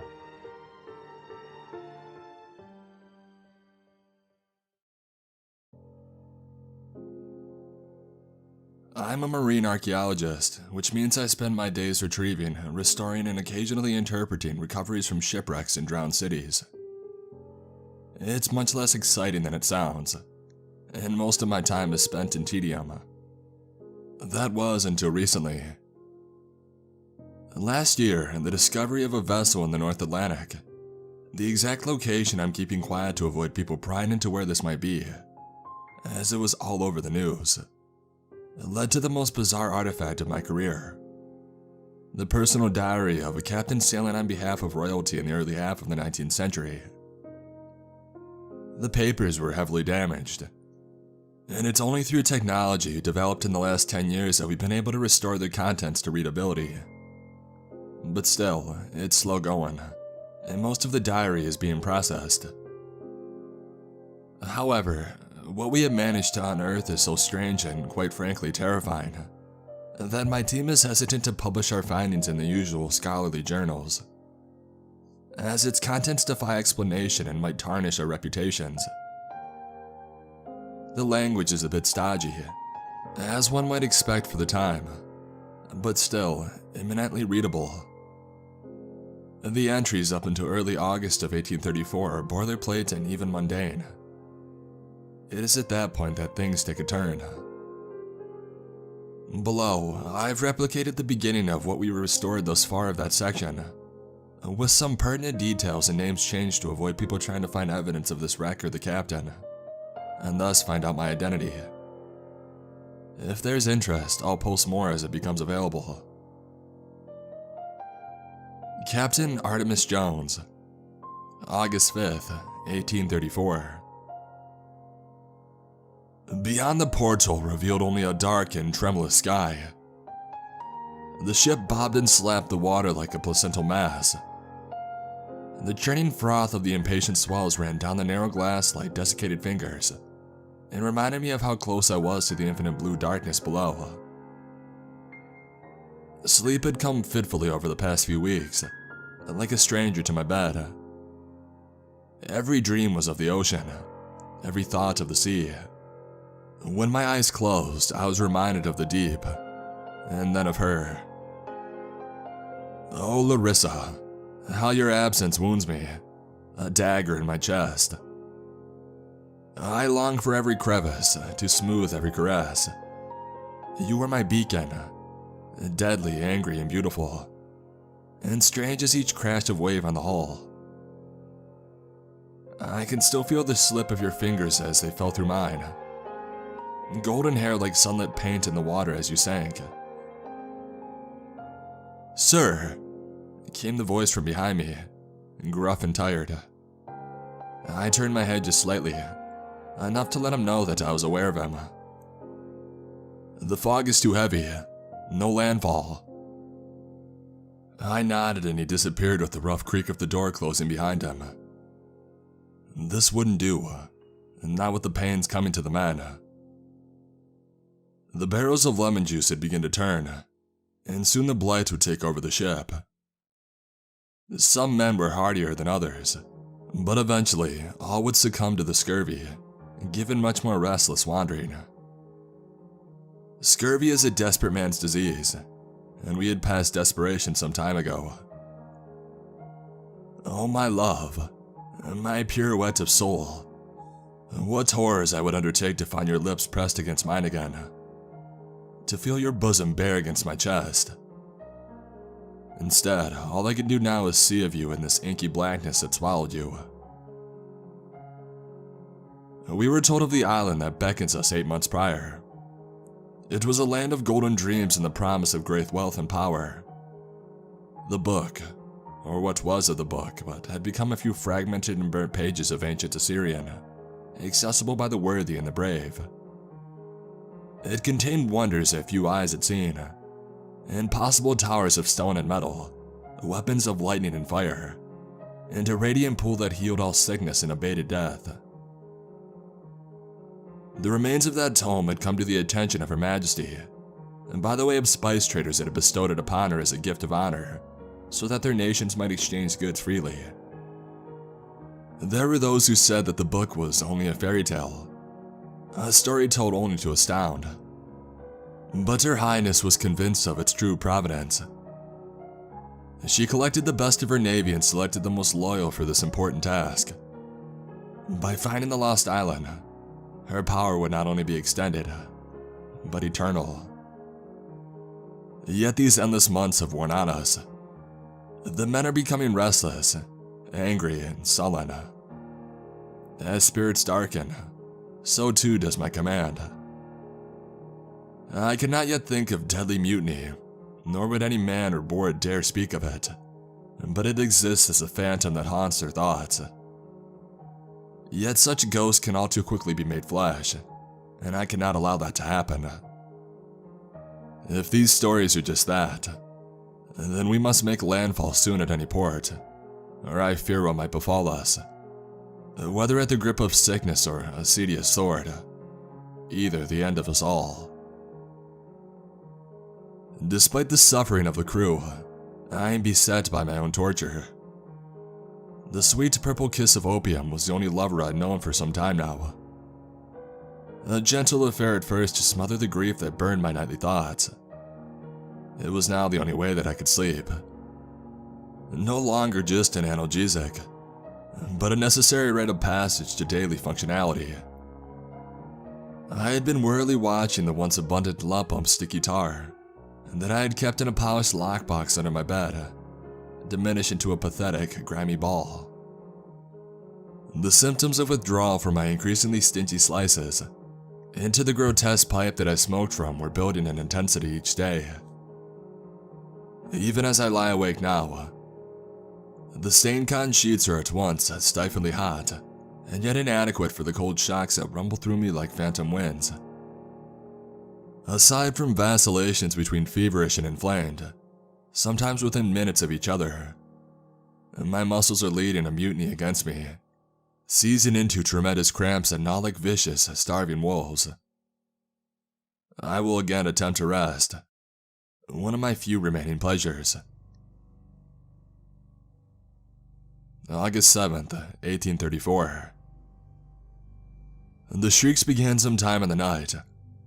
The teeth of the ship ground up into the water, a grim caterwauling of creaking boards and reinforced iron bands holding everything together, but only just. And underneath, the crashing thunder of waves was a terrible howling. A gurgling, screeching noise rose and fell with the ocean, unnatural and unyielding. I awoke from my thin rest with a start, a sudden cramp in my leg sending shocks of horrific pain through my body. Symptoms of the black illness clawed at me to remind me of my habituation. My agony was almost as loud as the monstrous yells from outside. As my composure returned, I dressed and I made myself known on deck. The whole ship had been roused by the strange noises, and the men, already tortured by their failing bodies, looked to me for answer to whatever fresh wickedness this was. My resolve was tempered by the soaked sweat of the opium ills befalling me, but I bore down and I hid such sufferings from them. For me to be confident of purpose and thought was all that held this ship together, and at times I felt the very hull would crack in half if I showed the least of concern. Rain tickled my cheeks as I pressed my hands to the ship rail, staring out into the oppressive night. Despite the weather, I could see the heavens through the breaks in the clouds. "The stars, Captain." I nodded to my first mate, noticing the veneer of blood coating his gums.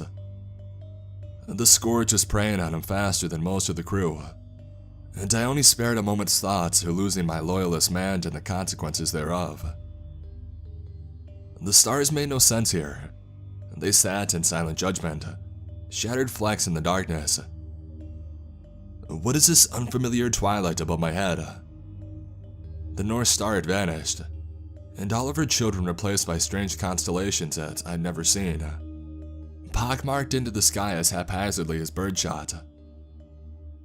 And despite the sun long exiting the day, a burning glow bade us towards the horizon, reddish gold in hue, yet not as sunlight, something else entirely.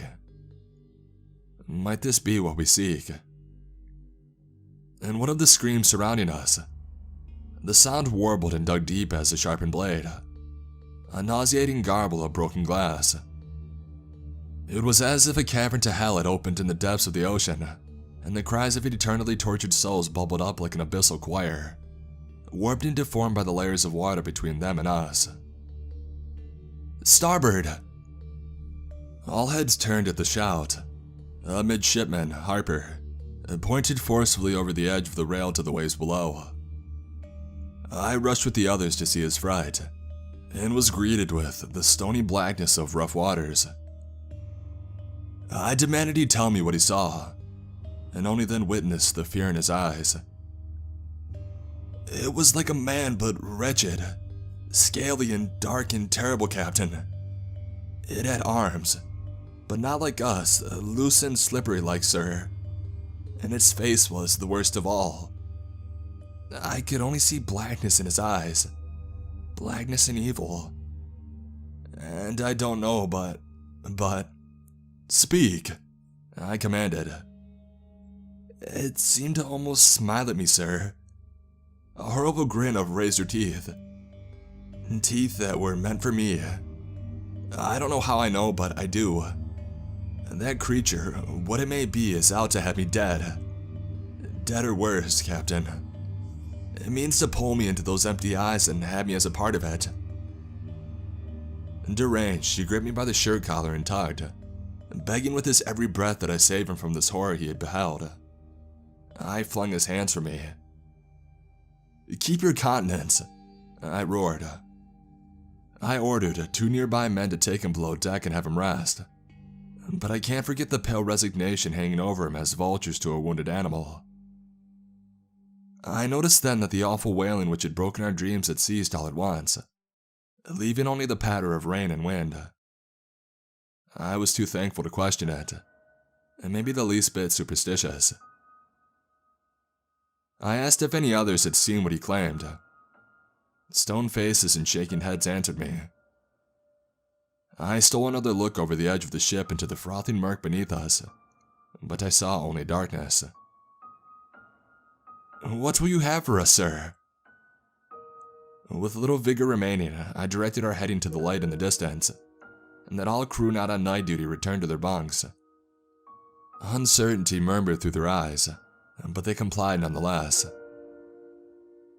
I used what little reserves I had to make my way to the quarters, and I fell into an erratic and dreamless night. It would have all been just so much sickness-induced visions and little else to tell, except that after the sun rose, Harper was nowhere to be found. He had been placed to rest in the crew quarters, panicked and sure that the abomination he swore to have seen was coming to claim him. Our good Dr. Stedman gave him a dram of laudanum to help him rest, and the last he was seen, he was slumbering in a fitful sleep. In the morning, his bed was found soaked with fetid water, smelling of the foulest putrescence. A trail of that blackish liquid, leading from the base of his resting place to the porthole only a few steps away. It is rare that I fear anything on the seas but man, sickness, or storm. But this macabre night had shaken me. I could not believe that what had happened was anything more than a man driven mad by too many days out on the sea, flinging himself into oblivion to complete his fatalism. Yet what of the water and its rotten odor, and the cries rising up from the waves in the night? If this is beyond the normal ways of the world, then let this be the only time it shows itself to us. All we can do is sail on and wait. I'm sorry, I have to stop for now.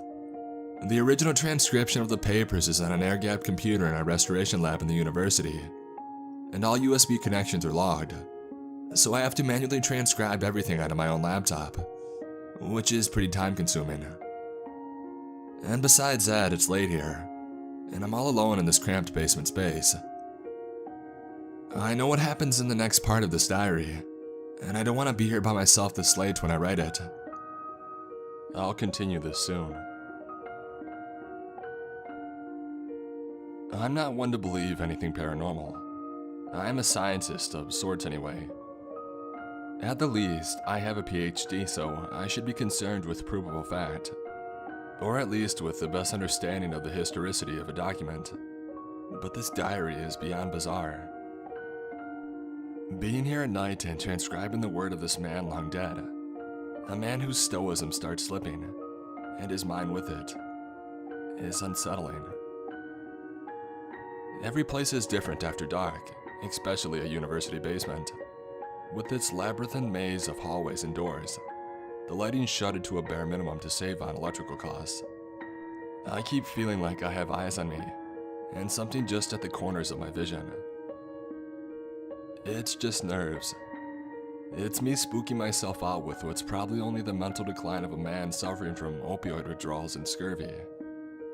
But I would imagine even the most hardcore skeptic would be hard-pressed to read through this next section in a musty underground room, all alone at night, and not be the least bit on edge. Anyway, sorry for the long prologue. I just wanted to get that off my chest. This next bit that I got through before calling it a night starts right after the last entry. The 8th of August, 1834. The sun is gone from the sky hours before it was meant to leave. If young Harper's disappearance was a tragedy, this is surely an omen. Presswood is a good man. He has been with me in some capacity for the length of my career. Sturdy, strong, and tall. He's been called that damn big tree, in both a gentle jest and cursing his uncompromising nature. He is imposing when needed, and loyal beyond measure. It baffles that his is the body most ready to fall to the blight. I have been lucky to see only the beginnings of scurvy at the ends of long journeys on the seas. The symptoms were bothersome, but not ruinous. Yet now I see the end of this vital beast of a man as he withers before my eyes, and in his disintegration, my own is mirrored back. Every bump or nick heals as slow as a ship in still water, bruising into spreading purple masses deep in the flesh. I have read of what's to come. Gums will bleed uncontrollably and teeth will rot in their crevices, falling out as the bone disconnects from their socket from decay. The bruising belly darker turns under the skin, a ruinous plague that had already begun eating away at us. A broken bone would be the end of any man, as it would refuse to heal and soon reveal gangrenous caverns that would bleed and collapse veins. I am ashamed of my cowardice in the face of this horror. So desperate was I to rest and remove my mind from its effects, that I carefully scraped every interior wall of my box of opium before melting the edges of the pipe to get every stray formation. Even my considered efforts were only enough for the mildest relief. With my frustration, I threw the pipe with force against the wall, shattering it and leaving me with shards of vacant glass to travel eventually to my feet some bitter night. The light on the horizon grows closer. It is on this slim hope of strange luminescence that we hang our dreams and desires. Whether it be the fabled land of the Tex or just dry land and greenery, we should be thankful either way. In those hopes, my weary mind spins tales of my lost love. Somewhere in this lethargy, I felt your fingers touch my chest. It was soft as delicate music, warm like embers in sunlight, but mere imagination trembles off my madness. Larissa, I would need but moments, seconds, to tell you how I crave your lips on mine, and beg forgiveness for any trespasses against you. If only things could be different. If only I could have loved you better. You left on your own accord. You went to that boat to leave the seas, to leave me. But you slipped and fell into the waves without waking me from my angry slumber. I can still imagine that fretful glance as you clawed on the ship, wanting for purchase on the slippery wood, but finding the water too heavy a foe. My heart was embittered towards the water, yet I remained drawn to it. Perhaps my punishment for your death is this tortured wander beneath unfamiliar skies and my body atrophies. Maybe I deserve it.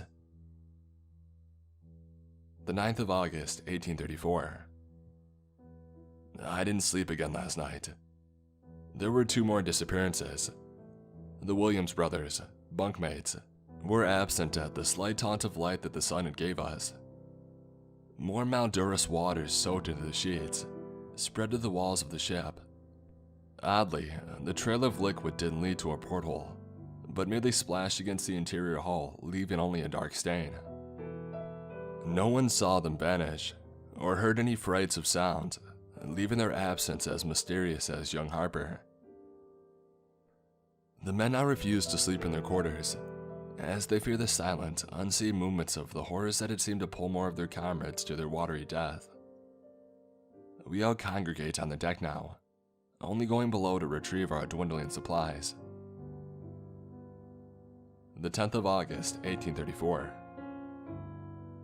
For the past few nights, the screaming has woken all of us.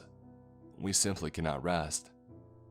The men have begun stuffing wads of cotton ripped from their shirts into their ears, but it's as if the sound enters our very minds. Perpetual darkness is all that we have. The sun has abandoned us, left us to our own devices and horrors. A fever grips me, shaking and angry. First mate Presswood is being battered as anticipated. His body creaks like the very hull grinding into the crash of sea. Pustules have formed along his back and neck, oozing sickly greens and yellows that smell of disease and death, with a black spread of blood pooling under his skin, mostly running through the length of his legs. "How is it, old friend?" I asked, but he could only just nod, saving his reserves to suppress the misery that wrapped around him. The supplies had been exhausted, leaving us all to our own pains. The only lights are the dwindling oil lamps and the approaching glow of blood red in the distance, ever closer. The stars seem as indecisive in their positions or existence as crackling fire. We can no longer navigate by anything other than the ceaseless movement of the light. That terrible light. I need to sleep. I need to sleep. I need. The 11th of August, 1834. That same dream over and over. She sinks into the angry blackness, yells at me, shrieks in horror, and I can only watch frozen as her face pulls into a terrifying grin of anguish and laughter, until her skin tears in flayed ribbons of flesh, revealing a grotesque, bleeding hollow of a mouth and empty eyes. Perhaps the opioid pains are abating. The chills are relaxing and the crippling shocks through my muscles have eased. Yet the needling of scurvy creeps up behind it, walking on spider legs into my nerves. My mouth aches, my teeth quivering. Do they loosen? That can't be so. I've been paid more frequent visits by Stedman, whose medical expertise is failing us without a way to abate the crippling starvation of mind that this sickness brings. Give me some joy, give me some hope, maudlin sorrow. I've never beheld such bright and terrible lights in the night sky. I long for the safety of the bright sun, or even only the crimson sickness that looms larger every day. I've heard tales of green, wavering lights in the northern skies, but this is more than that. Awful colors. Colors like no man should see hovering above, as if it's ready to drop and press into us. We no longer sleep. We can't. We spend our time on deck, wrapped in torn blankets, wandering aimlessly like lost spirits. My ever-faithful first mate, our loyal Presswood, shivers without control now. No matter if heat or cover diminishes his pain. His eyes have begun to run drips and drops of mottled gelatinous blood at their own desire, rendering him blinded by his own blackened refuse. A spasmodic lurching corpse that does not realize that it's already dead. The shrieking noise from the water is unrelenting. More and more men have reported seeing the malignancies that splash and circle in the churn of arcane waves. I remain without knowledge of them, save for the vague descriptions that were given. Their arms are simultaneously rigid, yet slithery as 100 serpents. They may have twisted claws and cracked skin that nonetheless quivers and pulses with disturbing movements, as if made of choking worms. But they all say the same thing. The eyes, the terrible black eyes. Even the slightest gaze into their horror bewilders and saps any resolve from even the bravest man. All the men that have witnessed them have pulled together in the center of the deck, rocking endlessly, whispering godless mutters that sound like their own doom. Any comfort or solace I try to give is met with blank stares and indifference. With no will left to help those that can't be helped, I leave them to their misery. Let this end. The 12th of August. I was asleep. I dreamed it again, but I woke at the sound of shouts and splashes. As was told by the bleak, half-blind Presswood, each man tormented by the black-eyed visions of these monsters that surround us with their profane noises, stopped their repetitive motions and stood. Unresponsive to speech or touch, they walked to the edges of the deck, spread their arms, and they fell forward into the water. I awoke to the rest of the crew yelling and scrambling to grab them. My mind fogged and lost for moments. There were only splashes and screams, whipped into the crying yowls of the demon ocean creatures. Presswood, bless his frail bones, managed to grab Brownsmith, his lanky frame all of 19 years and suffering all the more for it. Others piled on and fought him as he thrashed, spit and bit those who dared to try to stop him from his baneful desire to end his life. I squared myself to him, and I smacked him broad in the face, stunning him for only a flash of light until his eyes bore into mine like daggers to flesh. All roads lead to the island. He said it with such a simplicity and ease and understanding that everybody took aback, giving him just the time he needed to spring to his feet and plummet off the edge of the ship. We gripped the sides and we watched as he fell into the waves. Yet he did not sink. He looked back up at us and we watched. We all watched, as the Stygian grin on his face crept to a black, toothless maw, oozing black blood and vile, metific sludge the color of infection. His eyes fell into the back of his skull, and the skin on his face was torn by the lancinating fingertips that were only bone sharpened to deadly points. Underneath the muscle and skin were not red or pink as with men, but bilious greens and blacks, scaly and pulsating in rhythm with the indomitable sea. The sound that escaped what would have been his mouth was the most horrid kind of nightmare that I had ever witnessed. It was the descended, all-eating choir that had haunted us for many nights, except no longer muted by the swell of water. Loud, piercing, and deadly, we all were tossed about in the maelstrom. And just as quick, it was gone, swallowed by the heaving profusions of water. Without need to discuss it, we all left the deck and collected ourselves together in the crew quarters. We sit encircled in the center of the room, watching with grim determination for what we know to come. For we have all seen the face of the black-eyed ones, and we know what befalls all who are caught in their gaze. Alright, I can't do this right now. The sounds in this place, it's just the university's old pipes, I'm sure. I may never have noticed them before because I've never been so on edge, or here in such darkness. I didn't realize that it was nearly 3 a.m., Far too late.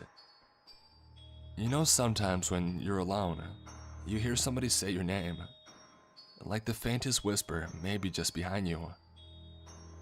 That keeps happening, but I'm sure it's nothing.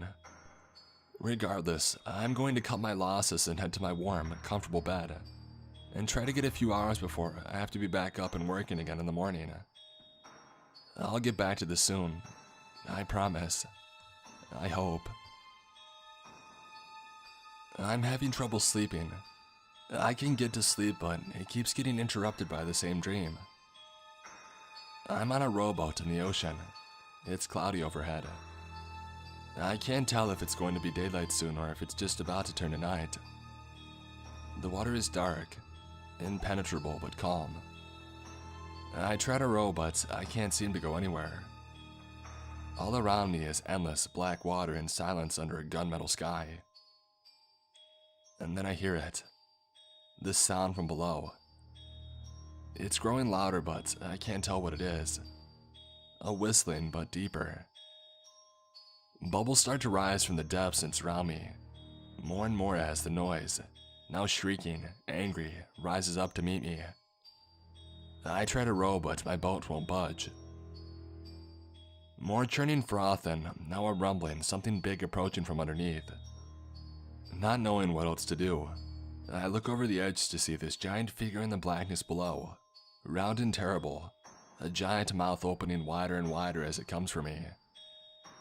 And just as the surface breaks and I see these large, horrible teeth, row after row in a cavernous maw leading to infinite darkness, I wake up. I'm probably just tired, just getting in my head. I'm convinced these dreams will stop if I just finish what I started and I complete the rest of this diary. The last few entries hadn't been formally compiled yet, so I'm doing it alone here, in the dark. I don't know how this will end, but I need to find out for my own sanity. The entries skipped many days and the contents of those hours unknown. It begins without a date. The rough churn of water cracked as the ship beached on the sands. Black sands, sparkling, iridescent, an unnatural color that I've never beheld. The few who remained on the crew threw themselves from the bow and ran into the embrace of the strange island that we had come upon. An impenetrable wall of obsidian stone prevented any of us from progressing beyond a few yards into the beach. It was sheer, impossible to climb, and wrapped the island like a lover in its cold, jagged arms. The land was barren of tree, fruit, leaf, or substance. It was barren land, with no more warmth than the starless sky. We were all tired and rotting from the inside. Upon arrival, the men had touched down into the waves, but I refused. I would never touch that water. It was unnatural, and I would not let it cross my skin. I held off until the waves abated before going onto the sands. As I went inland, my long-suffering first mate called to me. "Sir, come at once." His voice was frail yet carried in the still air. I followed its source and I discovered the entrance to a cavern, seemingly carved into the rock. Not deep, but hidden by the opaque stone and darkness. I stumbled into its mouth and I saw Presswood leaning against a rock wall, supporting himself as best as he could with the pains that came from his decay. Below him was a charred body, twisted as if writhing in agony when it was set ablaze. The body smoked as if somebody had just extinguished the fire. The smell was noxious and horrid, a smell I recognized from dark times past. Presswood pulled the tuft of his shirt over his nose, a vain attempt to smother the odor. His head cocked and he bent over the wretched figure to remove a piece of partially burned paper from its hand. Upon its removal, the fingers of the hand simply decayed to flakes of ash that fluttered to a damp, rocky earth. He examined it, confused. "Captain, I'm not certain, but I recognize your hand in these words." The scrap of paper was charred, but the smudged ink on it was legible, and it was indeed my writing. All the words led back to the island. Without haste, I fell to the twisted figure on the ground and I clawed at the corpse's jaw until it cracked open with a retching and nauseating sound. I looked inside the mouth and I nearly left my body with shock. Presswood bent to me and placed his hand on my shoulder. "What is it, sir?" And I told him.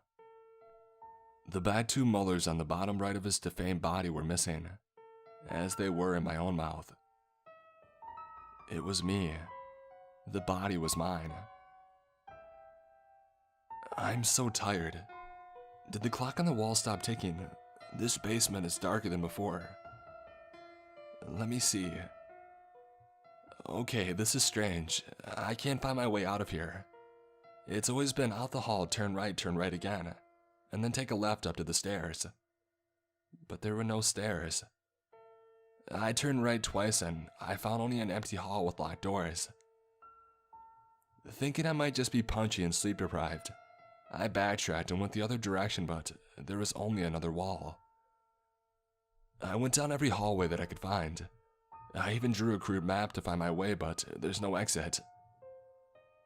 I tried every door, sought out a window, a vent, anything.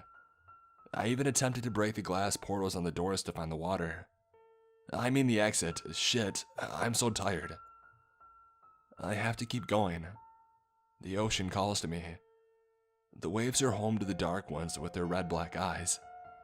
Those eyes are where I must rest. Soon I will show you. Captain. Presswood collapsed and I turned to him.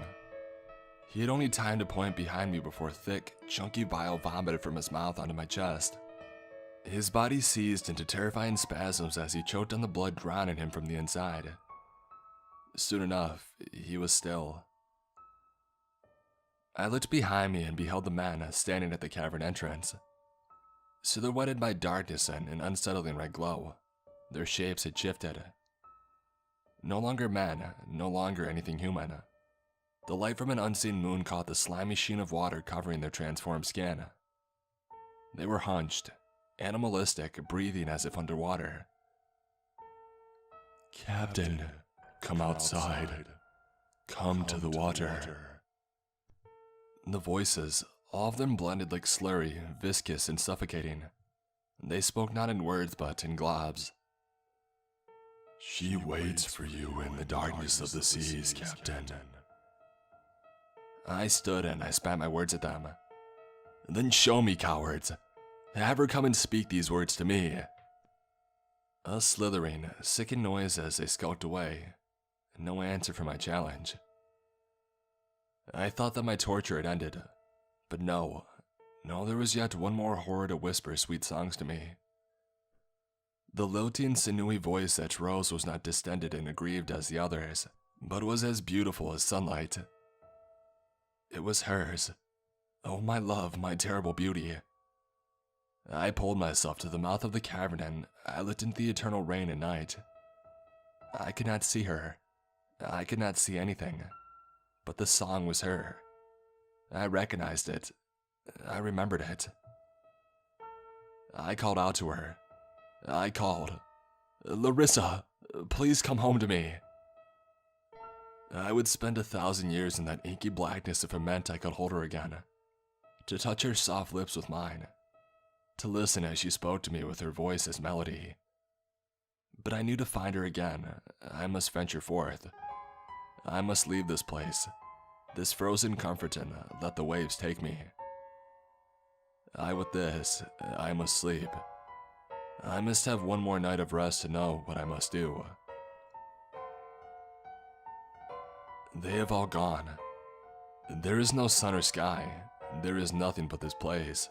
An echo of a greater wail in the cavern of the ocean black.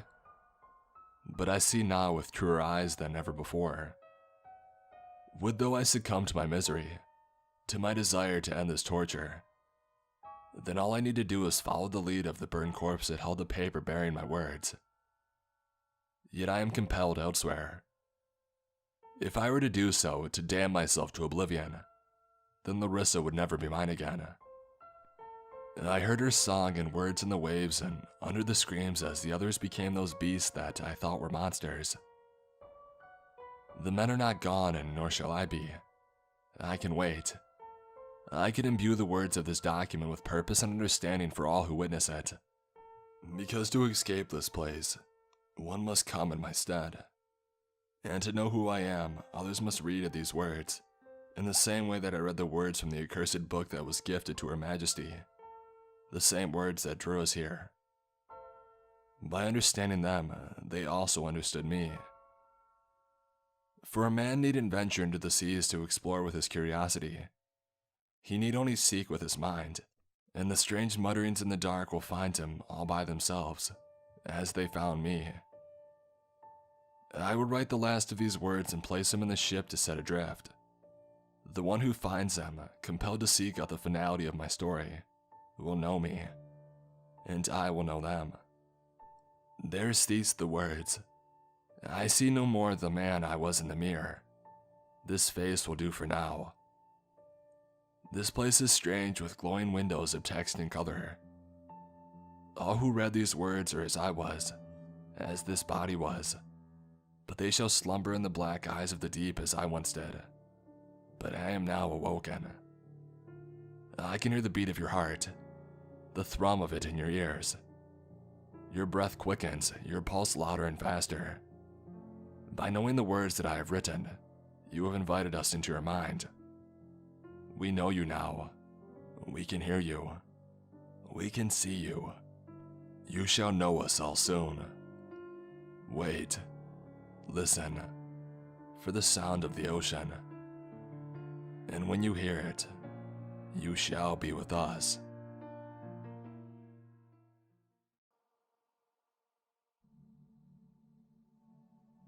By now you should know that there are some things in life I can't stand. I use the word hate very liberally. In most cases, it's justified too. I can't begin to describe to you how much I do not like the sea. There isn't a word in any language for it. It isn't like the land, who gives you a fighting chance, or the incorporeal world, that allows you to at least descend almost instantly into madness, or even hell itself, where you know for sure that you are totally screwed. Even with all of the demented creatures that haunt its depths, the sea is perfectly impartial. It cares not for who or what you are. Whenever you step into the territory of the sea, know this. The sea is your mistress. Whether you be a seasoned captain or a curious mind trying to voyage for the first time. Agent Echo, 1643 EST, Atlantic Ocean. Publicly, there is only one operational permanent underwater research facility on the planet, Aquarius Reef Base. Obviously, I'm not going there. Privately, there are a dozen or so of these facilities, and most are owned by the United States. As the world's a superpower, we like to throw money we don't have at things that we may not necessarily need. Some of our best findings about the ocean have come from these facilities, and some of our worst nightmares as well.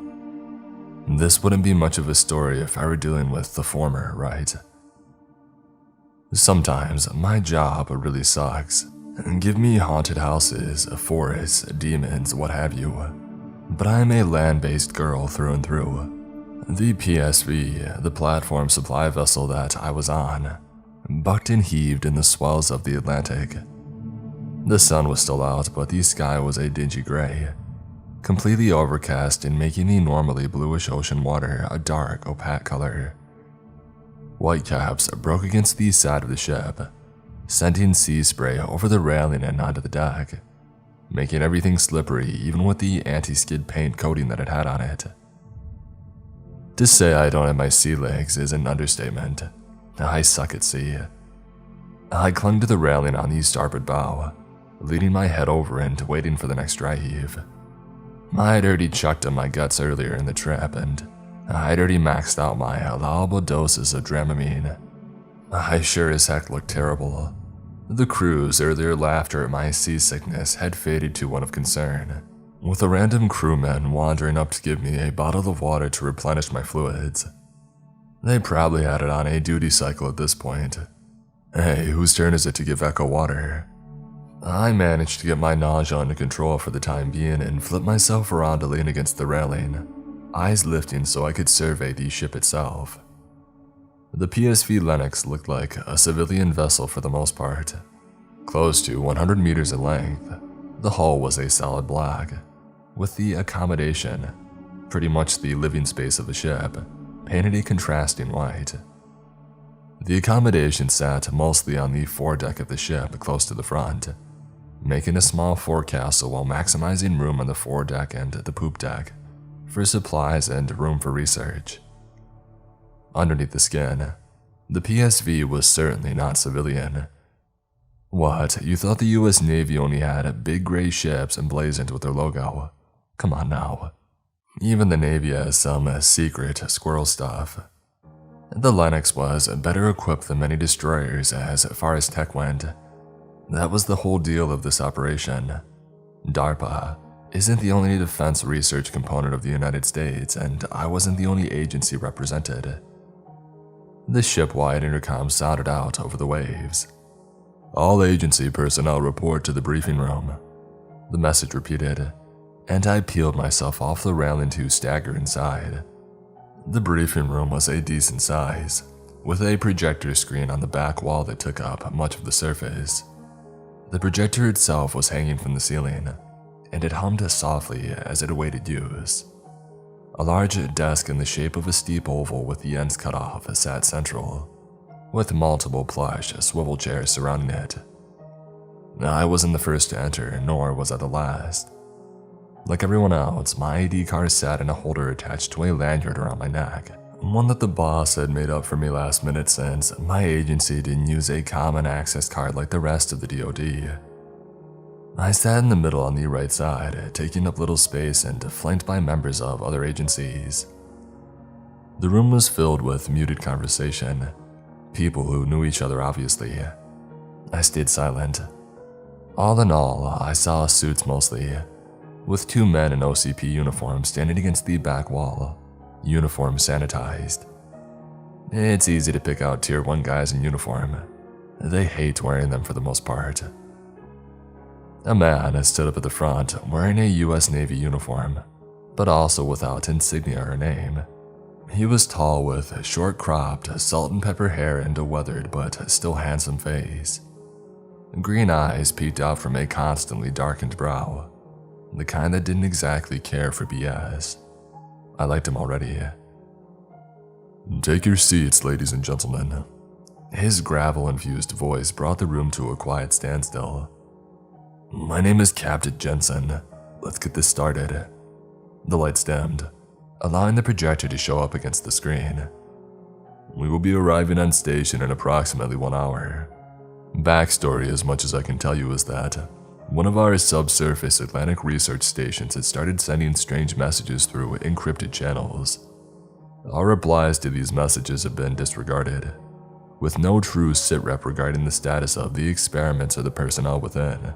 So, following protocol, we are sending the QRF in with a few guys. Sam, your squad will take Agent Twombly." He paused, allowing for Twombly, a guy with shaggy dark hair and a meek demeanor, to raise his hand.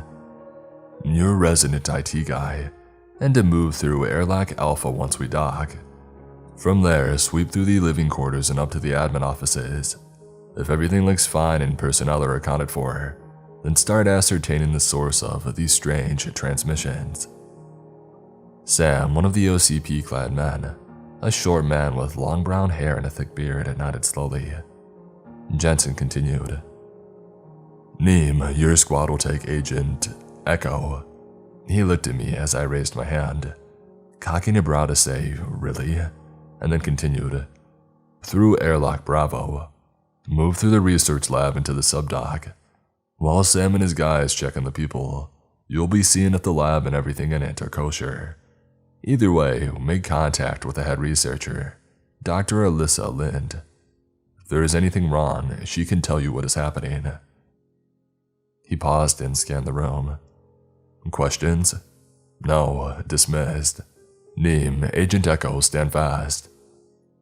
The room stood in unison and filed out, leaving me alone in the room with Jensen and Neem. I just remained seated. Naeem took the chair opposite me and we waited for Jensen to speak. "Listen, hopefully this is something buggy with the dang software. but if for some reason it isn't, be careful. Dr. Lint has some seriously bad stuff down there she's messing with. The lady isn't exactly 100% stable. If things have gone bad, then your objective has changed. The SAM squad will be pulling out given certain criteria, specifically evacuation of personnel. But the meat of the job is on you guys. If Lint has lost her freaking mind, put a bullet in her head and destroy the station. Naeem quirked a brow. His voice was deep but lacked the rocky hits to that Jensen's had. He was maybe 6 feet in height and well built, without being the bodybuilder type. His dark skin devoid of wrinkles but brown eyes full of experience. Any preferred method? Jensen shook his head. Echo here will tell you the best way to take out each experiment. This has to be a step-by-step job, as we can't risk anything getting free. Once each experiment is put down individually, then destroy the rest as you see fit. A Virginia-class sub will be on station to torpedo the place after you exit. I stuck my hand up. Who the heck said I knew anything about what was going on down here? Jensen turned to me. Your boss, I don't even know the specifics, but he said you would know when you saw them. Frickin' thanks, brain. I sighed but nodded. Alright, when we leavin'? 30 minutes after arrival on station, Jensen answered. Let's get some gear then, Agent Echo, Naeem said, and we stood and walked out of the briefing room, leaving Jensen behind. Scientists, I hate scientists, especially government-related ones. Ones that experiment on stuff we never should have been dealing with in the first place, and create or discover monstrosities that start world-ending scenarios. People wonder why I'm so hateful sometimes. This is it. I followed Naeem into the passageway and down a few ladders into the bowels of the ship. What we entered into was a large room that may have been a different purpose on a civilian PSV, but for the Lennox it was an armory, packed full of squad-level firepower. It was a standard kit as far as squads went. M4 carbines, grenades, sidearms, 1 or 2 with shotguns. I myself grabbed something rather standard, a Mossberg 500 shotgun. I pushed shells into the bandolier sling, and then again into the tubular magazine, and secured a M17 9mm pistol. I slid a body armor vest over my head and waited once again. That's something that some of you may not realize. Teams aren't exactly constantly ready to battle. It takes a bit to get geared up, especially for something as sensitive as an underwater research facility. Unlike a normal building, a facility on the seafloor is under tremendous pressure. Any degradation of the structural integrity of the facility can destroy quite a bit. Thankfully, most of them have automatic systems that can seal off a compromised section. Just hope that you aren't in it when it happens. The PSV docked with the platform that served as the official cover for the facility below. Exploratory wells have been dug in the Atlantic. That much is public knowledge, but very few people have the means to explore what came of them. As it sits, there are a couple of oil platforms in the Atlantic that most of the world doesn't know about simply because of how remote it is. This was one such platform. A derelict hunk that stood out against the gray sky, like some long-forgotten giant whose carcass remained frozen in time. The teams were offloaded in stages. It was slow going because of the waves rocking the ship, but eventually, we all made it on board the platform itself, and began the long climb up rusted and wet steps that groaned against the bolts, affixing them to one of the gigantic legs that held the platform aloft. I turned and watched the PSV sail away from the platform, ostensibly to remain away from the platform in anger to weather the storm and await our findings. Upon reaching the platform proper, Sam and Naeem led us up into even more steps to a small shed in the shadow of the central tower. The control room itself was a dingy affair situated at the heart of just about everything, but that wasn't exactly our destination. It would have been a bit of cliché to put the entrance to the lab in the control room, right beyond a big, clunky computer that was shaped to look like a desk. Instead, what we got was a big, clunky computer shaped like a desk, but in a maintenance shed. Unoriginality points for the US government. Naeem worked some magic on the dead terminal, and the entire thing shifted to the side, showing a white, brightly lit hallway beyond the terminal itself. We had to duck to enter, but once inside, everything was fine. My brow lowered, confusion working its way across my face. The architecture was beautifully strange, an octagonal hallway that stretched on and down to a landing. The crazy thing is that the hallway had no seams. Nothing that indicated where the ceiling and the wall met, nor the wall or the roof. It's as if the entire hall was one large section made of a material that deadened sound. Boots made a racket on hard floors, and we were making none of it. The landing was similar, like the hallway opened up into an octagonal room, maybe 10 meters square. Light flowed into the room, but from where I couldn't tell. No fixtures, bulbs, or even the distinct humming of fluorescent lights. Wall sockets and switches were absent, as were vents of any kind. Against the white wall were red letters that said, Airlock A. I ran my hand along the letters curiously again. No seams. Sam, the Squad A leader from earlier, procured a pamphlet from a pocket that sat over his deltoid.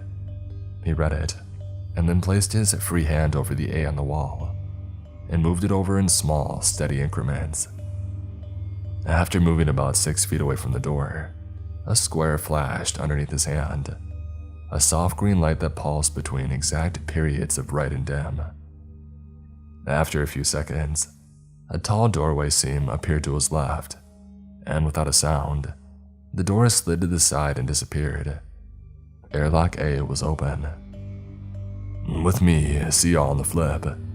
His heavy accent broke the silence, but seemed deadened somehow. His point man moved forward, followed by the rest of them. Once they were all through, the door closed and the wall became seamless once again. That was weird. One of the operators spoke up. Naeem, what the heck is this place? Another said. Naeem shook his head. Something above my pay grade, boys and girls. The airlock Bravo is down the hall. He motioned to the side. Another octagonal hallway descended deeper into the structure with another landing smaller than the current one. We moved forward and down at a steady but somewhat leisurely walking pace. The difference between this and the movie, well, in a movie, they'd be checking corners, bounding forward from cover to cover, weapons raised and ready to go. Here, there wasn't any cover. No real corners to check, save for the small landing that turned to show another descending octagonal hallway. As a group, we remained evenly spaced into staggered lines on each side of the hallway, weapons loaded but at the low ready. The usual banter accompanied the group. Although in hushed tones, there was talking and laughing, a bit of mirth before our entry into the facility itself. After what seemed like an endless number of descending hallways, we had reached the bottom landing. The same shape as the last large one. Red letters spelled out Airlock B on the wall on the far side. Naeem repeated the same motion that Sam had, pressing his hand in a specific unmarked spot to open the door. We walked through, not really sure what to expect, but knowing that it should be a lab of some sort. Obvious, yeah, but what we got was not expected. The airlock door shut behind us, blending in again with the wall as it had on the other side. We were standing in another faceless room, maybe 10 by 5 meters. From nowhere, a voice chimed through, robotic and cold. Greetings. Beginning decontamination process. Steam hissed from the newly opened vents in the walls. My brow crinkled in response, nose picking up the faint scent of something peculiar. God dang it, I spoke softly. Boss, what, One of the men spoke up from the back just before he fell over. One by one we were dropped, unable to fight the airborne chemical making its way through our system, and soon unconsciousness to cold, and the world faded to black. I awoke in a crappy mood. Well, more sour than my mood usually was. You know when you get forced awake in the middle of a REM cycle and you feel groggy as heck? Well, that was me. I felt awful, tired, knees weak, arms heavy. Wasn't quite at mom spaghetti just yet, but I was close. My eyes opened without my permission, moisture blurring my vision and forcing me to blink rapidly to clear it. With a groan, I sat up and tried to take a stock of my surroundings. The room that I was in smelled like rotten eggs, crap, and water damage. Unlike the pristine entryway, the usual fixtures of a room were present. On the moldy ceiling hung fluorescent light fixtures, evenly spaced along the surface. Most of them were burnt out, but 3 of them had enough light left to make the room mostly visible, though very dim still. Against the back wall was a sink and toilet made of stainless steel, the kind that you would see in a psych ward. The toilet had no seat. The sink had just enough protrusion to turn the water on, with no sharp corners anywhere. A dilapidated metal desk sat on the left wall with some moldy files and binders atop it.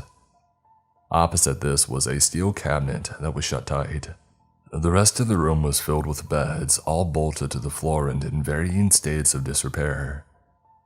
I felt a pinch in my right arm and looked over to see an old butterfly needle sticking out of my arm, connected to old tubing that had gelled, questionable fluid within. I promptly pulled it free and rubbed the angry red injection site.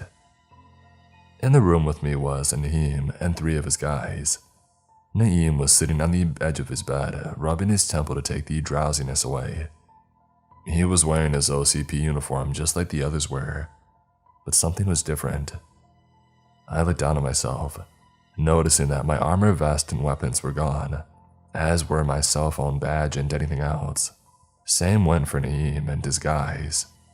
"Figures the worst would happen," he groaned, forcing himself to his feet. I did the same, holding the metal headboard to steady myself. 2 of the others in Naeem's squad began to stare as I walked over to what looked like a dingy screen sitting a foot away from a large steel door. The screen had a few cracks on the inside, pretty much unusable for the most part. I pulled at the door and it came free with a loud, ear-splitting shriek. The place was silent, dead. I pushed the door open as far as I could, until it made a thunk against the wall to the side. I stood there in shock, staring down at the floor. The room that we had come from was one of several like it. The chamber we were standing at was absolutely gargantuan, a circular mass with a single column in the middle and doors on every level. From our location to the opposite wall was an easy 100 meters, maybe more, and stretched vertically at least that high. Attached to the column was a large arm which had a grasping mechanism attached, not unlike the ones used to grab shipping containers. Along the floor, which was about 6 feet below us, were bodies, hundreds of them, in varying states of decay and level of completeness. Some looked rather fresh, while others seemed to be one step away from a skeleton. Others were missing arms or legs, while even more still had legs and arms where they should not have been. I fought the urge to throw up. The smell was absolutely rancid and the sight that went along with it didn't help any. "By Allah, what is going on here?" Naeem appeared by my shoulder, but his other 2 men standing behind him disheveled, wary, and honestly were terrified. "Dr. Lint should have known she would have fallen off the deep end," I said, almost in a daze. "Wait, you know who's doing this?" The squad mate from behind, Raphael, spoke out, and Dugar's buddy remained silent. Naeem fixed me with a look, one of those "I'm not upset yet, but I'd be willing to slap you for info" kind of looks. I let out a small breath. Lint used to be the director of my agency, had been for years until one day she had resigned to take another position. It was going to happen anyways, given that her direction for us was to try and navigate through the fabric of our reality and enter into another to find out where the heck a lot of the cryptids were coming from. Fight them on their own home turf. What's so bad about that? Raphael piped up. Everything is bad about that. We only live and survive these encounters because eldritch beings use most of their power to make themselves known in the reality that we live in. Even then, they still mess with our minds, our bodies, and destroy our souls and emotions. And you think it's smart to hop out from behind the barrier and try to fight them mano a mano? Lady, I don't even know what an eldritch is. You mind explaining that one too? He responded. I let out an exasperated breath and began to climb down from the room itself, using points along the wall as a footing. Things you don't want to see, kid. I'm leaving this, and do what you want. Naheem started after me. No, hold on, Echo. We have a mission to finish here. Secure the lab, neutralize the dock if necessary. That still hasn't changed. And I'm not about to let you just walk out of here because you got scared. I dropped to the ground and he dropped right after me, with Rafael and Dugar following along shortly after. I stepped up to him and got red in his face. Well, given our height difference, it was probably more comical than it looked. As far as I'm concerned, this mission is screwed, Naheem. Remember the schematics of the lab. You think a room this freaking big can fit in an undersea lab? Linda's a freaking Looney Tune, which would be fine if she wasn't also a freaking genius. If we make it out of here alive, sue me or something, I really don't care. The only good thing we have to go on is that it seems like she lost control of a part of the facility. As if on cue, a steady set of beeping filled the massive room and continued for a few seconds. The facility shuddered, creaking under pressure while the lights flickered and dimmed dramatically. The room went black. 4 clicks, and the sound of 4 doors opening at once went through the room. We waited, hesitating, frozen in place by the sound of wet flesh slapping together, like someone was dumping bodies into a landfill. Disgusting slurping sounds mixed with the crunch of bones took its place, multiple mouths eating in unison. Listen, I don't get completely terrified often. There isn't much that does it, honestly. This, though, was something else. The lights came up, and in the room with us were 4 absolute nightmares.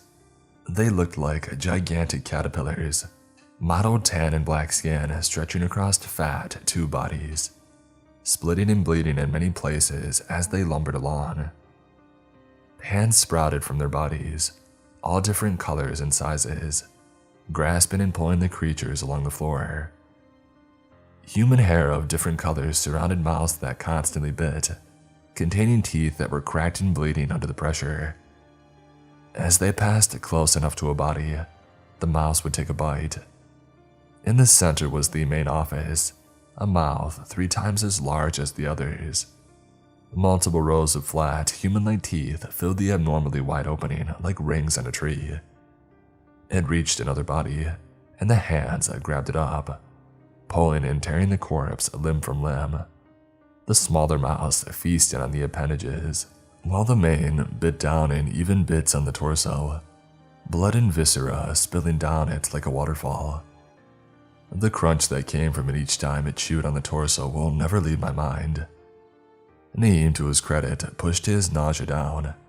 He got my attention pointing at it, and then at his own eyes, finishing with a negative hand gesture. Puzzled, it took him a time or 2 to get it through my thick skull. They had no eyes, and a light bulb went off, and I nodded in understanding. I pointed to a door at the far side with a blinking green light that turned red at random. He nodded, and I started forward, picking my way around limbs and bodies so as to not trip. Naheem followed behind, with Dugar behind him and Rafael coming in last. No sound, not a peep, not a breath. I had to wind my way through the room to avoid the others, the flight mode of my psyche engaged, but pushed down just enough to not run for it. I didn't know how fast they were, but oh god, I wanted to run. Naheem seemed a full shade more pale, as did Dugar and Rafael. Dugar specifically was in bad shape.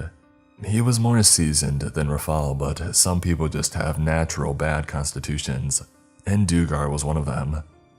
He hurled, spewed out of his mouth and onto the floor. I turned and Naeem turned, and we stared at him in horror. There was a creature near us to the right and one to the left, and they both reacted instantly, with an ear-splitting shriek, like several humans howling in pain. The worms charged at him. He tried to run, he really did. They were so fast that his hands propelled them along at a ridiculous speed. The two creatures smashed together with a horrible amount of force, catching Dukar between them and crushing him like a grape. The force was so much that the spray covered me, Nahim and Rafal. Standing there soaked, mouth agape, I couldn't do anything. The two creatures separated with Dukar's body in between. The hands between them pulled him apart, and the mouths feasted. And the creatures began sharing the torso like some sick, twisted lady in the Tramp remake. I turned and continued my slow walk while they ate him. After some time, we made it to the base of the steps and then turned to look for Rafal. He gingerly made his way up after another minute, and we traversed the steps with excruciating slowness. We paused, looking back. The creatures had continued their cleanup of the bodies. I opened the door and it groaned to the side. We darted in and shut it in time to hear the sound of 1,000 hands against the other side. Now, I allowed myself to throw up, and Nahim and Rafael did the same, like our bodies were nice enough to let us get out of danger before spilling it all. I leaned against the wall and slid down to rest, tension leaving my body and rendering me pretty tired. Rafael walked a few feet down the hall to the T-junction, the lab down the intersecting hallway, elevator to the living quarters down the other side. We heard a few buzzes, a couple of attempts at the door handle. Locked, he said, frustrated. It's locked. We jumped up, startled. A smooth, accented tenor came from a small speaker puck in the ceiling. I looked into him, mouthing, Lind. The good doc continued. Agent Echo, surprised to see you again. What kind of BS are you up to, Doc? Oh, the usual dimensional travel experimentation. You know, the whole mad scientist shtick. A chuckle from her end. Those bodies are part of your experimentation too, Naeem called out. All experiments have losses. You realize we're gonna put a bullet in you, you freaking whack job. Rafal called out, fist clenched. A threat from a tin soldier, how cute. Shut up, Naeem spat. What is this, Alyssa? I asked evenly. I think I knew the answer. Project Stonewall and Project Catalyst, my dear. If you remember it, that is. Jesus. Now let's dispense with the busy talk, kids. Canalis is going rather swimmingly except for the little hitch. After I sent over the living quarters, they came back rather upset. You seem to have a knack for understatement, Doc. What the heck does that mean? Living quarters. Wait, that was Sam's team. It was a good way to put it. By now, they're probably being used as decoration. Seal is a rather frightening place. Seal. I looked to him. What she calls the dimension beyond ours. Then why the heck did you send them? Rafael screamed. Oh, research. I needed to see what would happen to a human mind that was unprotected by Stonewall. My initial expectations were that they would have gone mad. Obviously, I was correct. I'm not going to bother with any more questions, so here's the deal I'm offering you. I installed a manual decompression feature in the living quarters. Normally, it would be right across the hall, but when that section of the lab returned, things got a bit topsy-turvy. 2 hallways down and 2 to the right, you'll find a security room. Inside is an idiot-proof panel that will allow me to decompress and destroy that section. Activate it, and I'll give you just enough time to get out. Deal? Well, you don't have a choice, really. The intercom clicked off, and the door to the living quarters unlocked, the red light turning green. Naeem grunted. Frickin', I'd rather die of decompression than by one of those worm things. He walked over to the door and pulled the handle to the side. The door opened without a sound. An acrid sense of death hit us like a ton of bricks, bringing up a new wave of nausea. We pulled our shirts up over our noses and walked inside silently. The lights were on, but the halls were the same, dingy, rusted, and run down. The contrast between the entry hallway and the stuff inside was so strange. We passed through the hall and paused before a window. The scientists within were seated at lab tables, eating as if nothing had happened. Lab coats dirty, clothes ripped and bloody, but they were just eating. We moved on quietly 2 hallways down, turning right, and then moving 2 more hallways down. The security office looked out of place, like someone had done a makeshift install job in the entire section. We stepped inside and closed the door, and immediately threw up once more. Sam and his team were there. They were everywhere, in fact. Stripped, field-dressed, and sectioned, they hung from makeshift hooks in the ceiling. Rafal finally lost it. He went over to the pile of rifles in the corner and began checking each one. Empty, empty, freaking empty. The rifles sat there without magazines or ammo. However, in the clothes and body armor were knives at least. We went over and procured what we could. Canteens of water which we quickly chugged, and a knife apiece except for Rafal, carrying 2. His maddened eyes turned to us. Decompress this, I'll distract them. He ran out of the door without another word, though Naheem yelled after him. I walked over to the panel and activated it, and then pulled a large heavy switch downward to complete the process. Screaming and yelling could be heard outside, stabbing noises struggling. Rafal was trying. The intercom beeped again. What? Did you think there would be sirens and flashing lights? Get going, you have 60 seconds. Lint clicked off the intercom. We ran, sprinted, lungs burning. At the intersection was a mass of people focused on a falling Rafal. The poor kid had bite marks all over him, scratches and blood running down his body. He was wild and fueled by a maddening need for vengeance. We turned left and bolted. Wait, help me, please! He screamed as they dragged him down. With tears in my eyes, I kept running. Naheem gritted his teeth and we pushed through the door, only to slam it shut as soon as we could. A few moments later, a deep bellow shook the facility as the living quarters imploded. Lights dimmed and we were knocked off of our feet. Rafal or the crazed scientist wouldn't be feeling anything anymore. The door to the lab opened. White, clean, sterile, just the way Alyssa liked it. Gone with the dingy hallways, the creaking sounds, the smears on the walls, and the smells. The hallway leading to Alyssa Lint's lab was the same as the one we had first used when entering the facility. We walked to the end and the door opened for us, allowing us to step inside. Her lab was clean, neat, and tidy. Machines of various sizes littered the walls of the large room. A device with a platform stood along the back wall, almost like a gateway. The whir of machinery was almost soothing. God, what the heck? Naheem slapped his neck, looked, and staggered to the side a bit, and then fell to the ground unconscious. On the other side of him was the lady of the hour.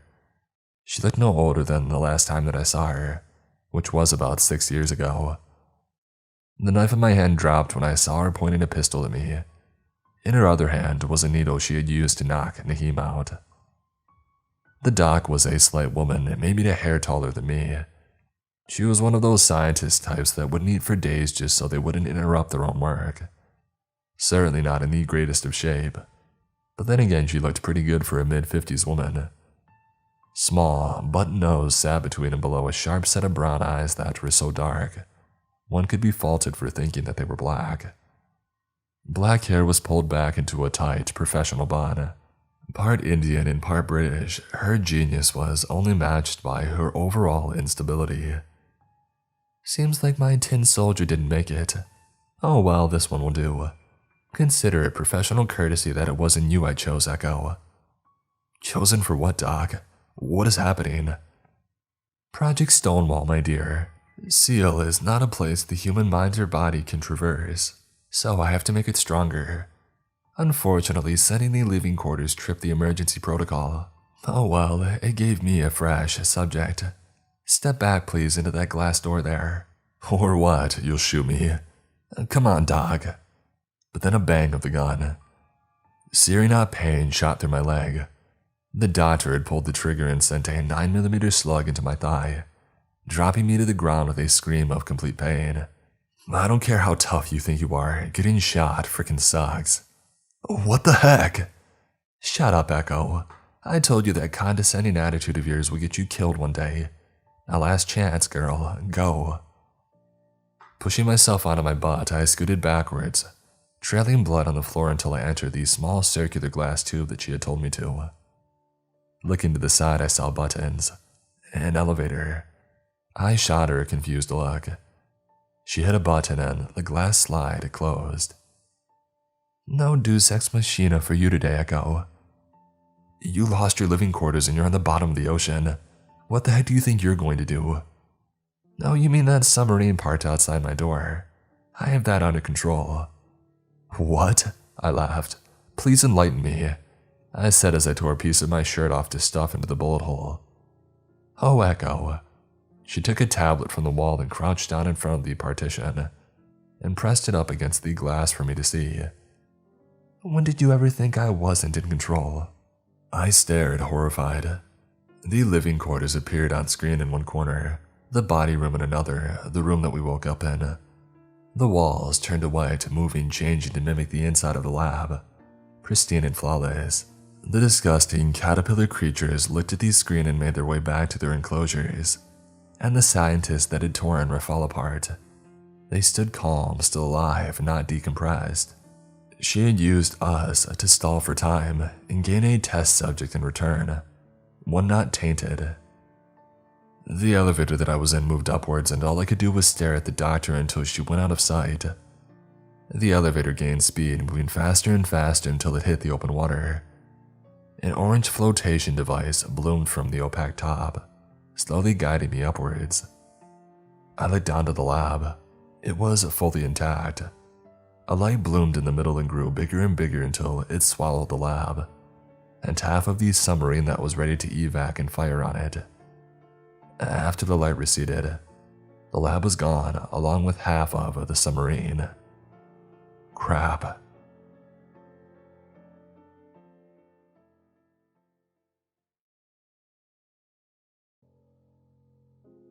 Chernobog Station was but a hollow reminder of the grim reality of what the Arctic Circle could do in a single night. Frost and harsh winds tore apart equipment, covering everything in a slick sheet of icy gray and black. It gave the impression of a shine as our ship dipped near the main landing platform. Captain Alan Blaine let out a soft whistle and took off his hat. It was clear the facility had seen better days, but that wasn't why he was paying reference. Among the frozen landscape, we could see the remains of the researchers that had failed to escape the sudden onslaught of cold. Their eyes were wide with fear, frantically climbing toward any measure of safety that was available. But nothing that this remote outpost offered would have been enough. 13 souls, that's a bad omen, Abdul, our Iranian guide, commented as we had dropped anchor. The water was at least 30 degrees below zero, and not a sign of life flickered around our boat as I followed the captain to the ladder. Everything about this place is bad luck, I agreed as I checked my portable laptop.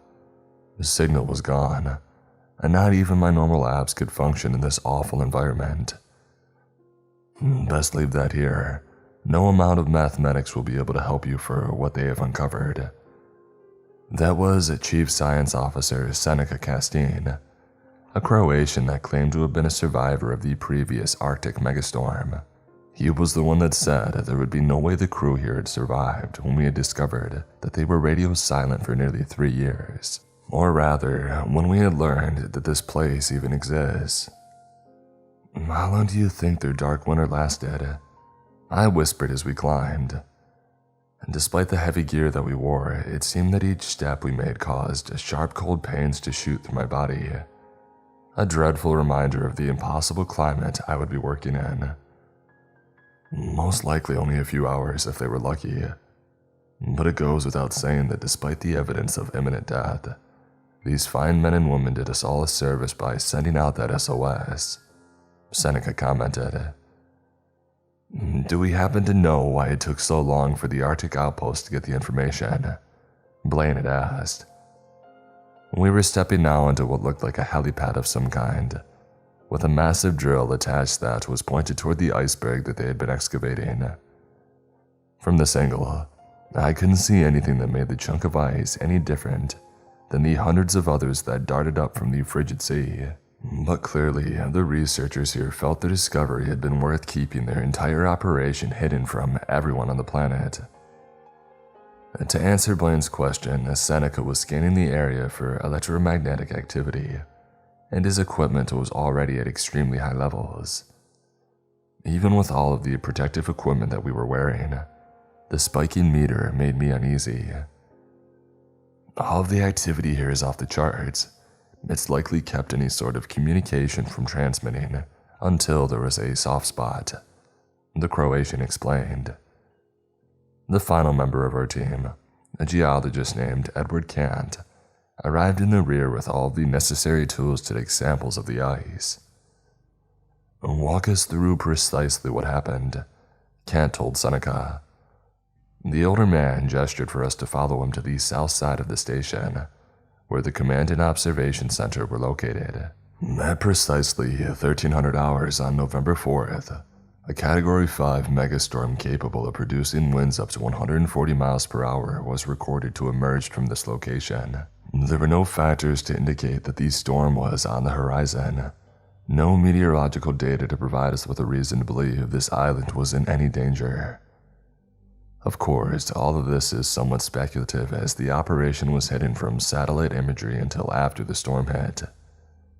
And then the research team sent out what little data they had on an unidentified object of a massive diameter to our outpost in northern Greenland. The rest, as you can see, is history, Seneca muttered as we climbed up the stairs.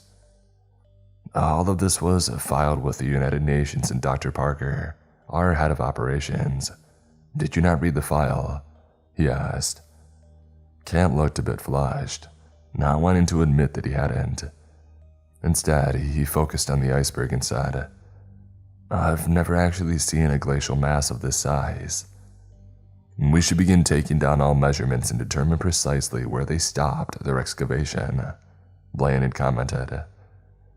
Captain, I don't think that'll be necessary, I said, my mouth going dry. In the early morning fog, we stood nearly a yard away from a steel platform that reached across a gap of the dead winter to the ice dam itself, revealing a dark hole that bore into the ice like God himself had punched into the ancient cold mountain. All of us wordlessly followed the platform into the depths of the iceberg, the chill in the air suddenly making me feel claustrophobic. There was a presence here, something that I couldn't quite put my finger on.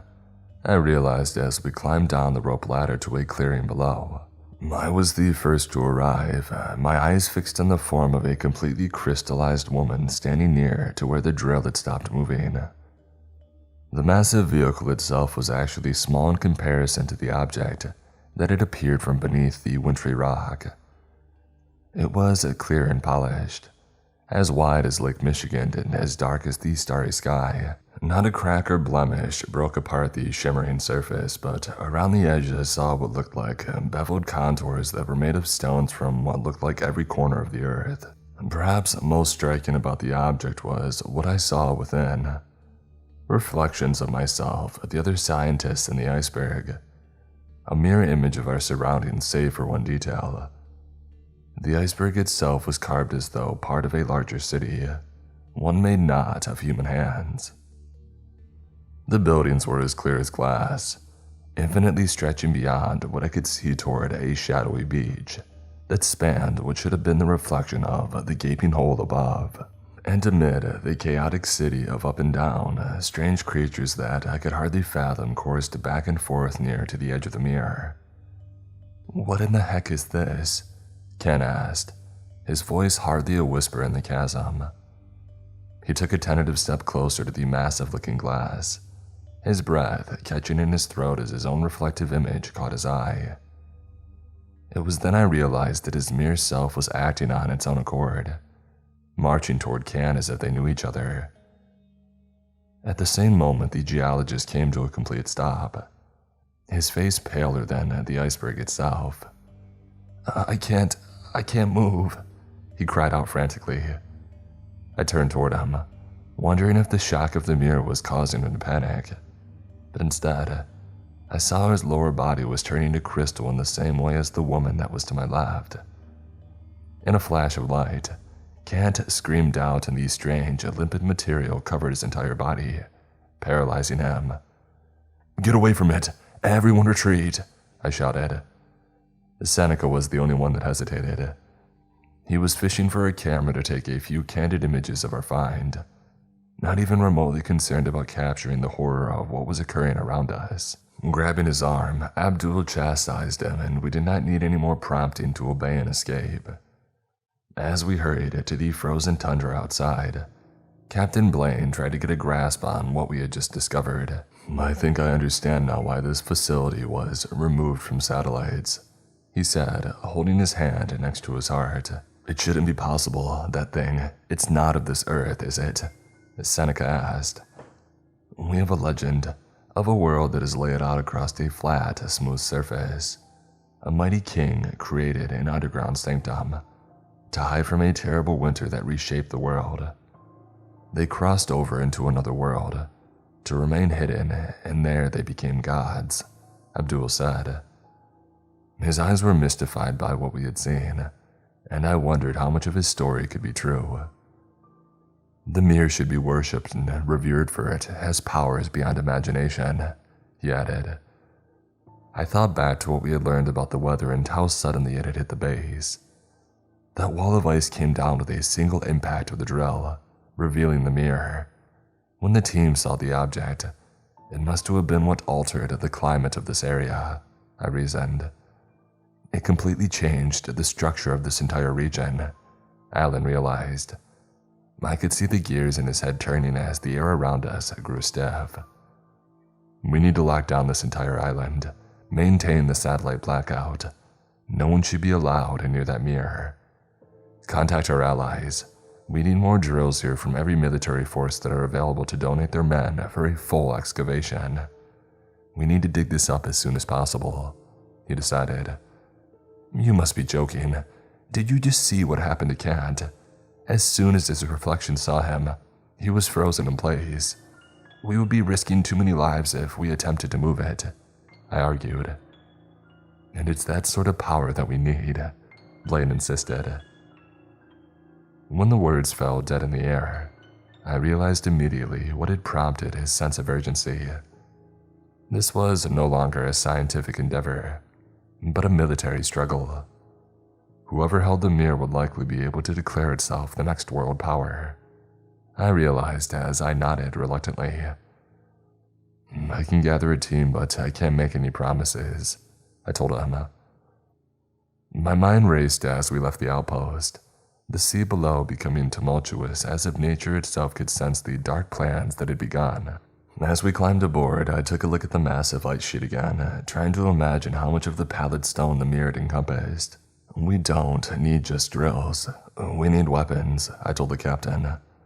I hoped that he would not suspect the true reasons behind my request, and much to my relief, he agreed to it without hesitation.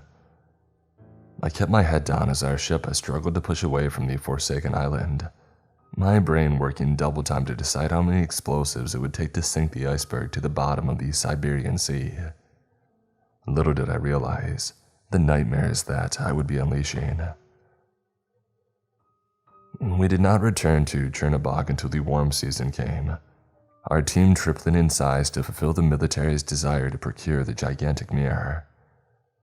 Our fleet was filled with Russian and Iranian forces, along with a few East Euro elites that were here merely to observe and to bark orders. Each was armed to the teeth based on the preliminary warnings that I had given about our find. I wasn't sure even with the most advanced weapons at our disposal if it would be enough, for other matters that had occurred to the rest of the team after we had departed in the winter. Seneca was the first to experience bad luck, his wife leaving him when he had returned to Croatia with the developed photographs of the Mir. He had phoned me one night, his voice filled with dread as he tried to describe what he had seen in the pictures. We can't go back there. The Mirs are a doorway, perhaps a portal, worlds beyond our mortal understanding. I saw death and life. It was both beautiful and terrifying. He offered to send me a copy of the photo, but then changed his mind over and over again. The more he talked, I recognized that he was losing his mind as we went on. This was a man of science and years of repute, and he was babbling the way an infant would. I cannot look at myself in any mirror any longer. Only the true world is what can give me solace. I need to return. I need to release my captive dreams, he whispered over and over again. It sounded like a chant at sometimes. And then after speaking to his wife, I learned that his madness had descended upon their household much like the megastorm. She said that he had smashed every surface in our place that even had the slightest glimmer of his face showing. And then, with the broken jagged pieces of glass, he began to ram them into his eyes over and over again. She said it took her full weight to make him stop from bleeding out. In the way that she described him, Seneca did not sound like a man at all. His face was covered in permafrost, paler than a ghost and flaky, yet it doesn't peel. It hardens and solidifies the way icicles do as they drip from firmament, she had told me, her voice hollow and afraid. I did not hear from them again, instead seeing an article on a news blog that informed me of their fate. Authorities had raided their house after hearing complaints from the neighbors of a foul smell. It was like crystallized poison wafting through the air, or so they had claimed.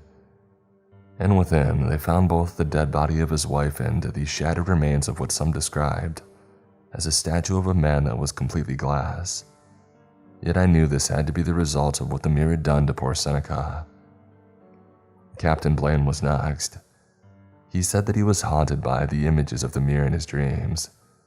Each and every night, his shadow self would take a step closer. Blaine said sometimes that he could feel his reflection closing in on him and choking the breath from his lungs. It's impossible to describe, but it reminds me of when I thought I might drown at an early age, he had admitted. When he heard what had happened to Seneca, he immediately resigned and sought treatment in the States. Only our Iranian friend remained steadfast by my new team as we approached the island. The fog lifted as we scanned the waters, and I tried desperately to recall where the iceberg had been.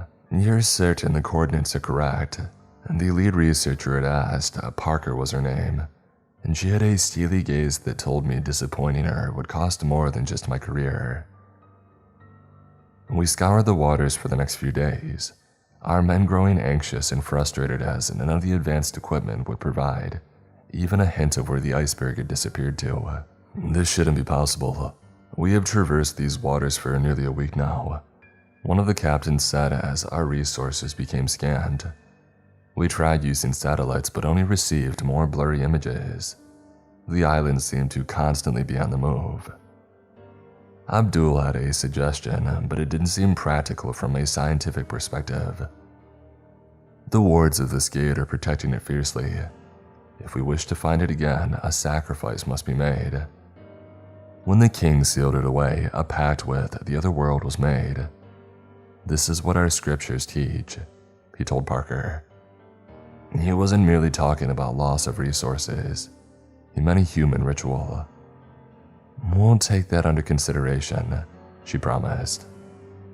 I couldn't tell if she had lost her mind as well. The next day, I found out how far past sanity we all were. Abdul had volunteered himself, along with several Iranian soldiers that believed this would be the only way they could ever see their families again.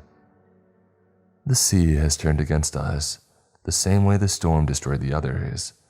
The gods are testing our resolve, and we must show them our loyalty, and only by blood can this be done, Abdul told them.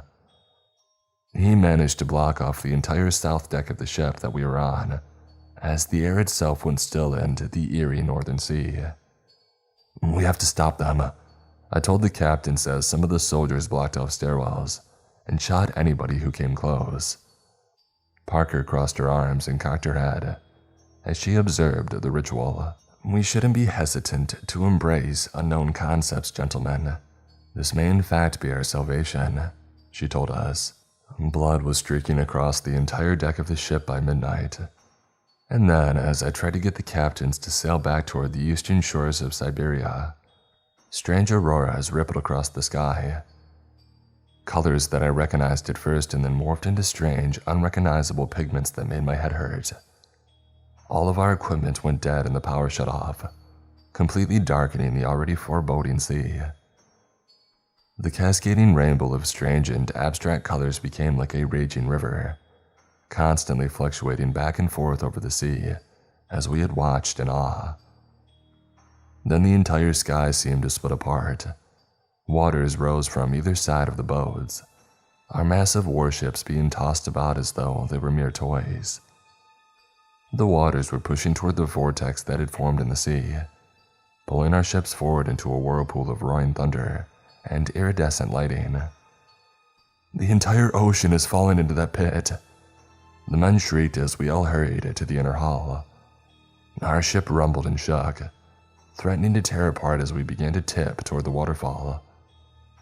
There was no escape to be made, I realized as I looked through the fracturing glass windows to the void below. We were plummeting into the unknown. I closed my eyes, grabbing a hold of the rail as all the noise and all sense of surroundings faded away. The crewmen around me seemed to split apart into separate, shadowy reflections of themselves, each wailing like lost souls as we kept falling. Blood rushed through my head as I closed my eyes, feeling a wave of nausea hit me as water struck us on both sides. I collapsed to the ship deck, Parker at my side and the crewmen tossed about like rag dolls. Some were fortunate enough to survive, but the rest were torn apart by the constantly changing waves. And then we heard nothing. My feet were wobbly as I got up and began to climb to the outer deck, my skin tingling with fear as I saw what was before us now. Cities of lights and angles unlike any made by man hung in the air, twisting in a smooth architecture mixed together to form a sprawling metropolitan maze of gray ziggurats, crystalline walkways, and amalgamated structures that stretched over the sky and toward the familiar icebergs that I had seen before. Except that instead of a single massive reflective surface now, I saw hundreds of them, all floating ominously in the frigid air, waiting for us to reveal ourselves. This is not our Earth, Parker realized as we moved to the captain's quarters to see if any of the power would work. Nothing. We're sitting ducks out here, the captain commented, and Parker was not so easily discouraged. We have longboats and oars, is that correct? She asked. An hour later, with less than a dozen men in a dinghy, we were rowing toward our fate. The water felt thick as if we were trudging through sand, and it was becoming more and more difficult. The darkness below seemed to stretch on for eternity, and strange, indescribable shapes float about the waters, reacting to our movements the way predators would if on the hunt. Seneca's speculation of this being a portal was well-founded, it seems. What do you suppose the connection is here? Parker asked as we got close to one of the larger icebergs that touched the water. A portal to an alien world. I'm not sure if even the most intelligent and philosophical minds could conjure up a hypothesis, ma'am. This is beyond my scope. But the only thing I truly feel here is unease. We don't belong.